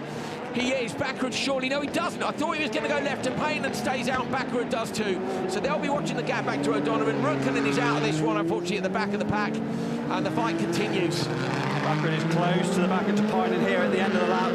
But it's been nip and tuck, hasn't it? Terpainen does pull a bit through the corners, through the woods. And on the unsealed surface, Bakkerud doesn't really have an answer for his stablemate in the set camp at the moment. And these cars have a very, very similar. Andreas was saying they've still got a few panels on the not carbon fibre. That was the way back there. Not everything was carbon. I think maybe, well, if he doesn't feel like he's quicker than Terpainen, he won't go. Look at this man, Kristoffersson. He's coming. Yes, he was the favourite. Yes, he's the 8 times world champion. But no, he hasn't had it all his own way. But typically, he's done what he needed to get done. If the start didn't go his way, he fought back, got the result, best result he could. He's a master of it. And this is absolutely a team sport, Andrew, and they've relied on the team this weekend, the KMS drivers, to hone the starts, even if they are compromised and they have gone a little bit safe. They got off the line better than they have done all weekend, and that was absolutely critical to Kristoffersson getting out front, because when he's been running, he has had the pace, but it's been so difficult for him here. They've had a couple of absolutely terrible starts, and like terrible. If you'd had one of those starts they had in Q2 or Q3, would have been a disaster. I think they'd have been swallowed up by both Bakkerud and Rukkanen, but it didn't go that way in the end. So Kristoffersson with a gap of 3.8 can do what he wants out here now. It's really about the battle for P3 in this one. Kristoffersson fastest lap again. Look at it, 46.8, 47.0. He did a 47.4 on lap number 1. Terpainen ran a little bit deep there, and Bakkerud goes joker this time round. So Andreas Bakkerud will cover off O'Donovan on the inside line. Yeah, Bakkerud's going to get there in front of him. And now Andreas needs to do a really good lap. He'll want to be on the podium, only desperately at the first one. He's put so much effort into this, as have so many drivers, but Bakkerud could easily have not done the European Rallycross Championship this season. He's competed at such a high level for so long, but he's desperate to keep Rallycross going in the right direction and desperate to keep his career alive, and he would love to be on the podium this afternoon. He's been a brilliant ambassador for the sport this winter as well. He has pushed on social. He's been on the phone to the drivers to get people here. These guys entered late, and that's a bit of a mixed blessing, isn't it? When KMS come along, you know it's going to be hard work. Into the joker lap goes Kristoffersson with a lap to go. 47.5 on the previous run around. So the lap time's gone up a little bit. That's fine because he's got enough of a gap to do it. Terpainen goes in the background. Watch for Terpainen versus Bakkerud. Vaby comes around the outside line. Yet to joker. Terpainen on the inside. Andreas Bakkerud will try for the cutback, surely. Bakkerud looks to the inside, but Terpainen will have done enough. So the 17-year-old holds off his stablemate Andreas Bakkerud as they head into the final tour here around the Biķernieki tracks. What a great job Johan Terpainen's done this weekend. It hasn't all been straightforward, has it? But he's been quickest at times, riding the brake with his left foot there. Right through turn 3, he's under big pressure here from 3-time European Rallycross champion Andreas Bakkerud. Bakkerud tried the pass, but he wasn't quite close enough. Went around the outside, he looks to the inside. Sure, he won't take him out. Flames over the jumps for the final time. Kristoffersson will be coming around on the standard lap. Vaby's got to go joker any moment now. Vaby is in the joker, but the 8-time world champion's coming through the last corner. He hasn't won a European title yet. This is only his second win in the European Championship, but Kristoffersson has got it done, and it hasn't gone on his own way. He's fought for the victory here. Great job. OC Vaby passes the line for P2, 1-2 for KMS, and Terpainen, 17 years old, takes the podium here. Absolutely stunning job by Terpainen. Kristoffersson pulls across here. I think Hal's going to go down and have a chat with him.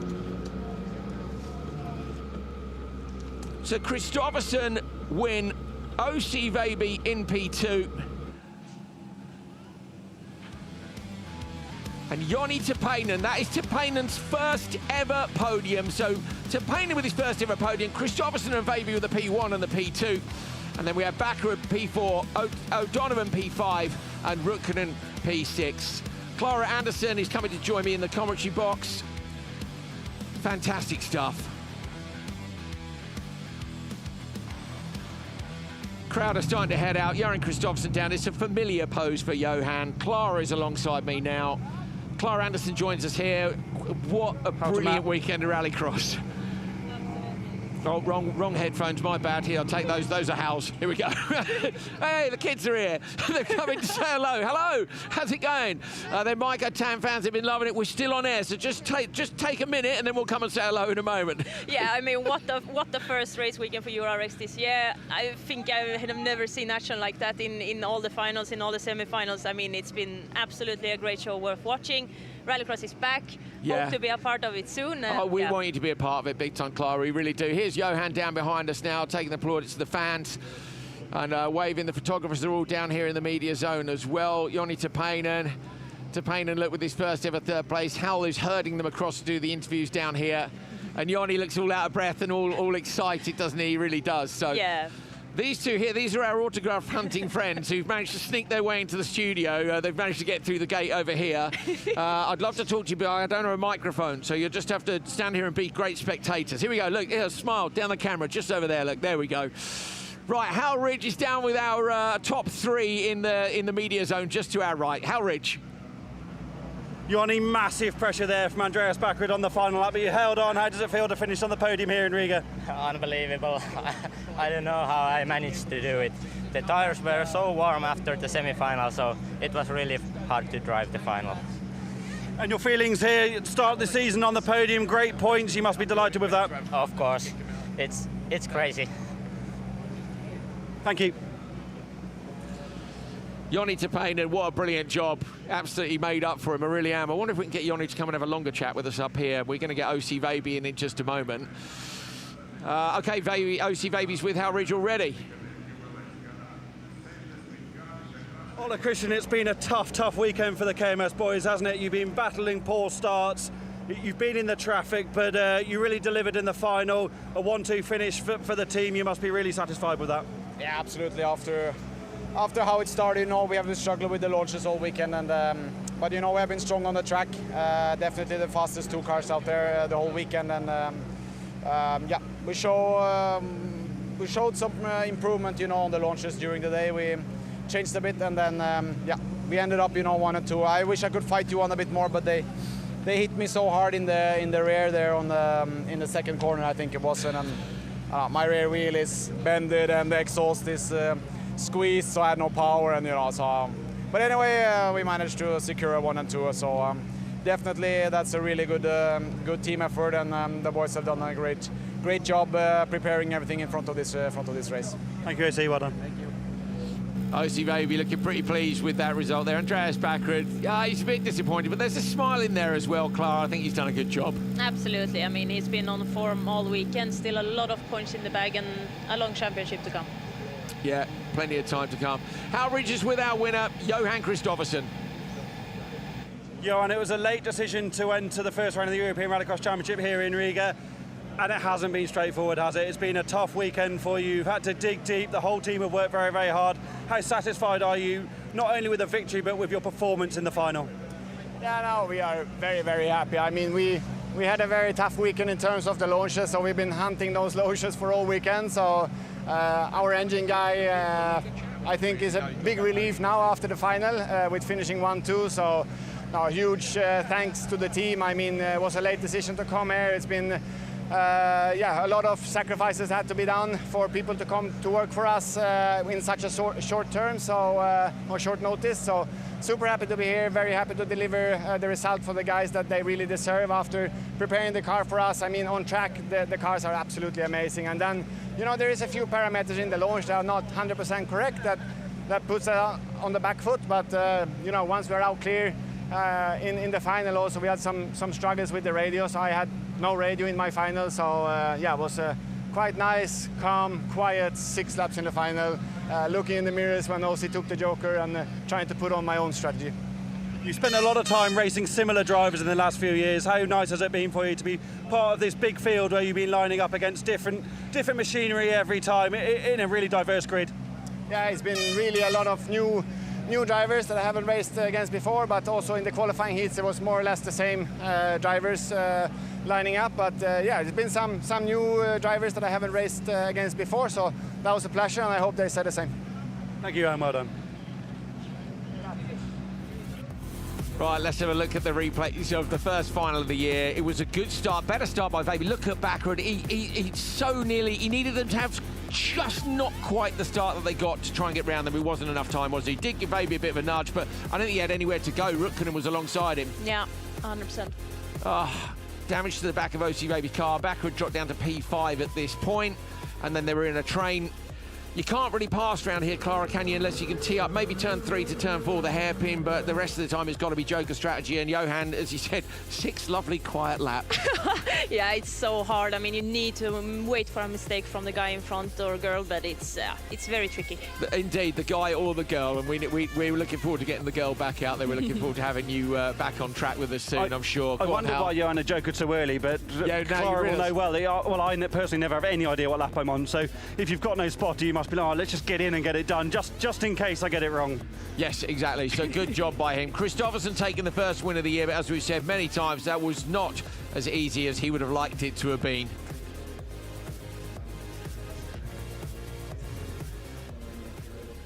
There we go then, the fans are starting to leave the venue here. We'll be around for a little while yet to finish off things, maybe get some podiums in if we have time. And yeah, it has been a very, very fun first weekend. Hal, your thoughts? My thoughts are that the overnight leader graphic on social media and the winner graphic don't tell the story of the weekend, because the action has been absolutely brilliant. There's been 4 different drivers fastest in the qualifying races. The semi-finals were great. The final, Johan got out free and was able to drive his own race, but actually that doesn't tell the whole story, does it? And it's been a brilliant weekend of RX1 racing. Look at the people streaming out here. You can see actually on the monitor here, you can see that is the grandstand emptying down this road. There's a queue, it's like a bottleneck of people coming out having sat there. It's been pretty cold this weekend, Clara. How good to see so many fans. It was sold out, the event, pretty much. Yeah, I mean, it's amazing to see full spectator stands. I mean, the hype, especially for the final with all like the fireworks and fire. Yeah, it's amazing. Yeah, really good, really cool. Let's have a look at the start of the final again. So we can take another look at this. This is the full length of the final again, so we can have another little replay at it while we wait for the podium to get ready. So Andreas Bakkerud, Halley just didn't quite have the legs on the start. He needed KMS to have a slightly worse start to get through, didn't he? Oh, so he had a fair old clout in the rear wheel there in the first corner in the concertina. He did well to hold on to that, actually. Yeah, I don't quite see what happened to Rukkonen after that first corner incident. Well, I wonder if the legacy, contact with Bakkerud. I wonder if there's a legacy there of the issues they had earlier on, mate. Maybe. I mean, it was so good in the semi, though, wasn't he? Like, really good. But I'd say that him and Bakkerud were alongside each other. Bakkerud would have liked to turn left, I'm sure, but couldn't, and Baby got it. Clara, what do you think? Where would you have finished? Oh, first, obviously. Yeah. I mean, Johan is quite hard, but no, it would be cool to be a part, and I'm sure I will give the boys a pretty I know good you'll time. give them a run for your money. That's why we want you to. That's why we want you to get back here as soon as we can. So, yeah, great stuff. The cars are starting up in the pre-grid now. Hal, I'm trying to get a picture of us with the. It's too late. There we go. We've missed it, and I'm rubbish with the camera. So, there we go. That'll do. There was 1 car left by the time I got the shot done. No rallycross reactions from me. I have to say, Andrew, that the Höljes tyre, it does really well at holding up to the bodywork rubbing on them, because so often we've seen the bodywork rubbing on the rear tyres this weekend, and you think, oh, that could be a deflation. It's done well to hold up to the laps as well as it. Okay, yeah, we know some people backed off once they knew they were through in the semi, but that's not that unusual, and there will be times where the battle will be so fierce that you can't do that. What do you think of the quarterfinals, Clara? Oh, I like it. I mean, from a spectator point of view, it's amazing. It's a lot of drama, a lot on the line. I mean, you need to go to ultimately the final to score the big points. So it's a lot at stake. But I think it's one more race, a couple of more laps for the drivers, for the teams, for the spectators, and yeah, I like it. And if you look at someone like Jori Linnemann, who nearly didn't make the quarters because he had a rough weekend, made it through the quarters, actually finished 4th in his semi. He was 1 place away from making the final. That could make a massive difference to you. I mean, likewise, you could qualify top and then end up out in the quarters, couldn't you? So yeah, it's the cut and thrust of it will be interesting for the year, and I'm sure we'll have some big scalps. There'll be situations where the Kristofferssons or the Bakkeruds don't make it through, and as bystanders here, that'll make it fascinating, won't it? Amazing stuff. Kristoffersson did get it done. I say, good drive by him. Here are the championship standings at the end of the first round of the European Rallycross Championship. Johan Kristoffersson with the win and actually with maximum points, but that is not the full story. Ola Christian Väby, his teammate, right behind. Tapainen, Bakkerud, O'Donovan, Rukkonen. Bakkerud and O'Donovan, of course, previous champions. Tapainen at 17 years old with his first podium here in the European Rallycross Championship, and he wasn't the only one who was impressive. Zoltan Konsek up in P7. He's really impressed me this weekend. Kasper Janssen on his debut look is in 8th place. Andor Trepak, what might have been for the Hungarian if he'd had a bit of a result here as well. So it's a very promising season with fights at the top and some new drivers coming through the ranks as well. Hey! Mega. My favourite word, but it wasn't it, eh? Yeah, I think it was great. And I mean, so great to see Juni get that podium. I remember my first podium in World RX. It's something special. It is something special, isn't it? Like, I saw him just then. He was down here with Johan and OC. And OC, I was like, yeah, man. Yeah. And then Joni was there. I was like, third. And he's finished, of course. He's like, But like, with a big, he was stoked. His personality is starting to come through, isn't it? As we see him on the podium. He's really coming out of his shell, Joni Tapainen. OC Väby joins him. Clara, for you, I know different role this weekend. Has it been nice to be back in the paddock, even if you've been doing a different job? Absolutely, I missed it so much, and of course I want to be back behind the wheel. But it's been super nice to hang out with the PGRX squad, with Rokas, helping them, and yeah, it's been great to be back. Kristoffersson on his familiar top step of the podium. But if you watch that and you thought it was, if you thought it was boring, or if you think it's just the same as it was before, then. Yeah, you're not correct. So national anthems here for the podium in Latvia. Kristoffersson is pleased. He's super calm up there, I know. Him and OC waving to the crowd, Tapainen on the outside. Joni, bless him, super respectful, and the hat's back on now. And a round of applause. Great stuff from Kristoffersson, Väby, and Tapainen, and the rest of the 30-car field here.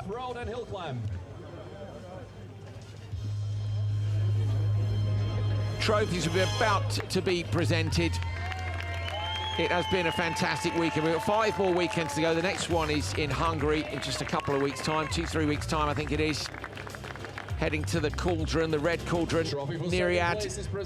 Very different track to this, super slippery. But yeah, 4 classes here. RX5, the introduction of it was absolutely brilliant. RX4, the front-wheel drive cars based on rally cars, has been a huge success. RX3 was so close, carnage in the semi-finals, and RX1, of course, delivered as ever with a grid of 30 cars.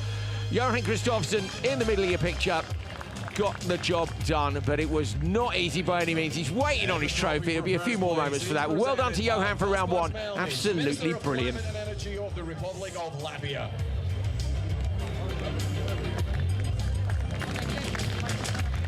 There it is, the big trophy for Johan on the top step. I'm sure he'll be made up with that. And I'm sure they'll be back. They only announced entering the opening round of the championship, but there is no way. The thing is, if you're going to do a part programme, we don't enter the first one, do you? We're doing a part programme, we thought we'd turn up at round 1. Like, come on. You can tell that they have fun this weekend. Yes, they did. Johan, like the bit where he spoke to Hal and he was like, oh, look. Yeah, he goes, it was great. He goes, it's not as good as 50 points, but I love a good fight. And it's just like, remember the old battles with Ekström? Exactly. And he wants to fight for it. He doesn't, you know, he's brilliant, and of course he wants to win, but if he has to really work for it, each of those qualifying sessions, he loved it. Yeah, absolutely. I think we'll see them back. Oh, look at this. Tapainen's had the proper shower, hasn't he? Because it's his first time on the podium. I love to see that. 17 years old. His eyes hurt. Yeah, gutted. That's what champagne feels like, mate. Everyone thinks he's great. I promise you it's not, is it? You stink. Yeah. It's really sticky. But it's so worth it. Your eyes are really sore. Oh, I remember Rainis hit me in the tooth when we did the Lousada race back in 2015. Running around after me, trying to shower me down and hit me in the tooth. Lucky he didn't break it. But yeah, Latvian people, eh? Wonderful stuff. Great big trophies. Great weekend of racing. Awesome. Tapainen's car is being taken off the grid and away. We're about a minute away from leaving you guys. Thank you so much for joining us this weekend. My name's Andrew Coley-Howridge, and Clara Anderson, our honorary third member of the commentary team. She's been the only guest who's come in twice. Yes, it's a win. Yeah. Clara, what's your thoughts? Great start to the year. I mean, it's been brilliant. I'm very hungry to be back, and it looks very. Have you had good meetings? Yeah.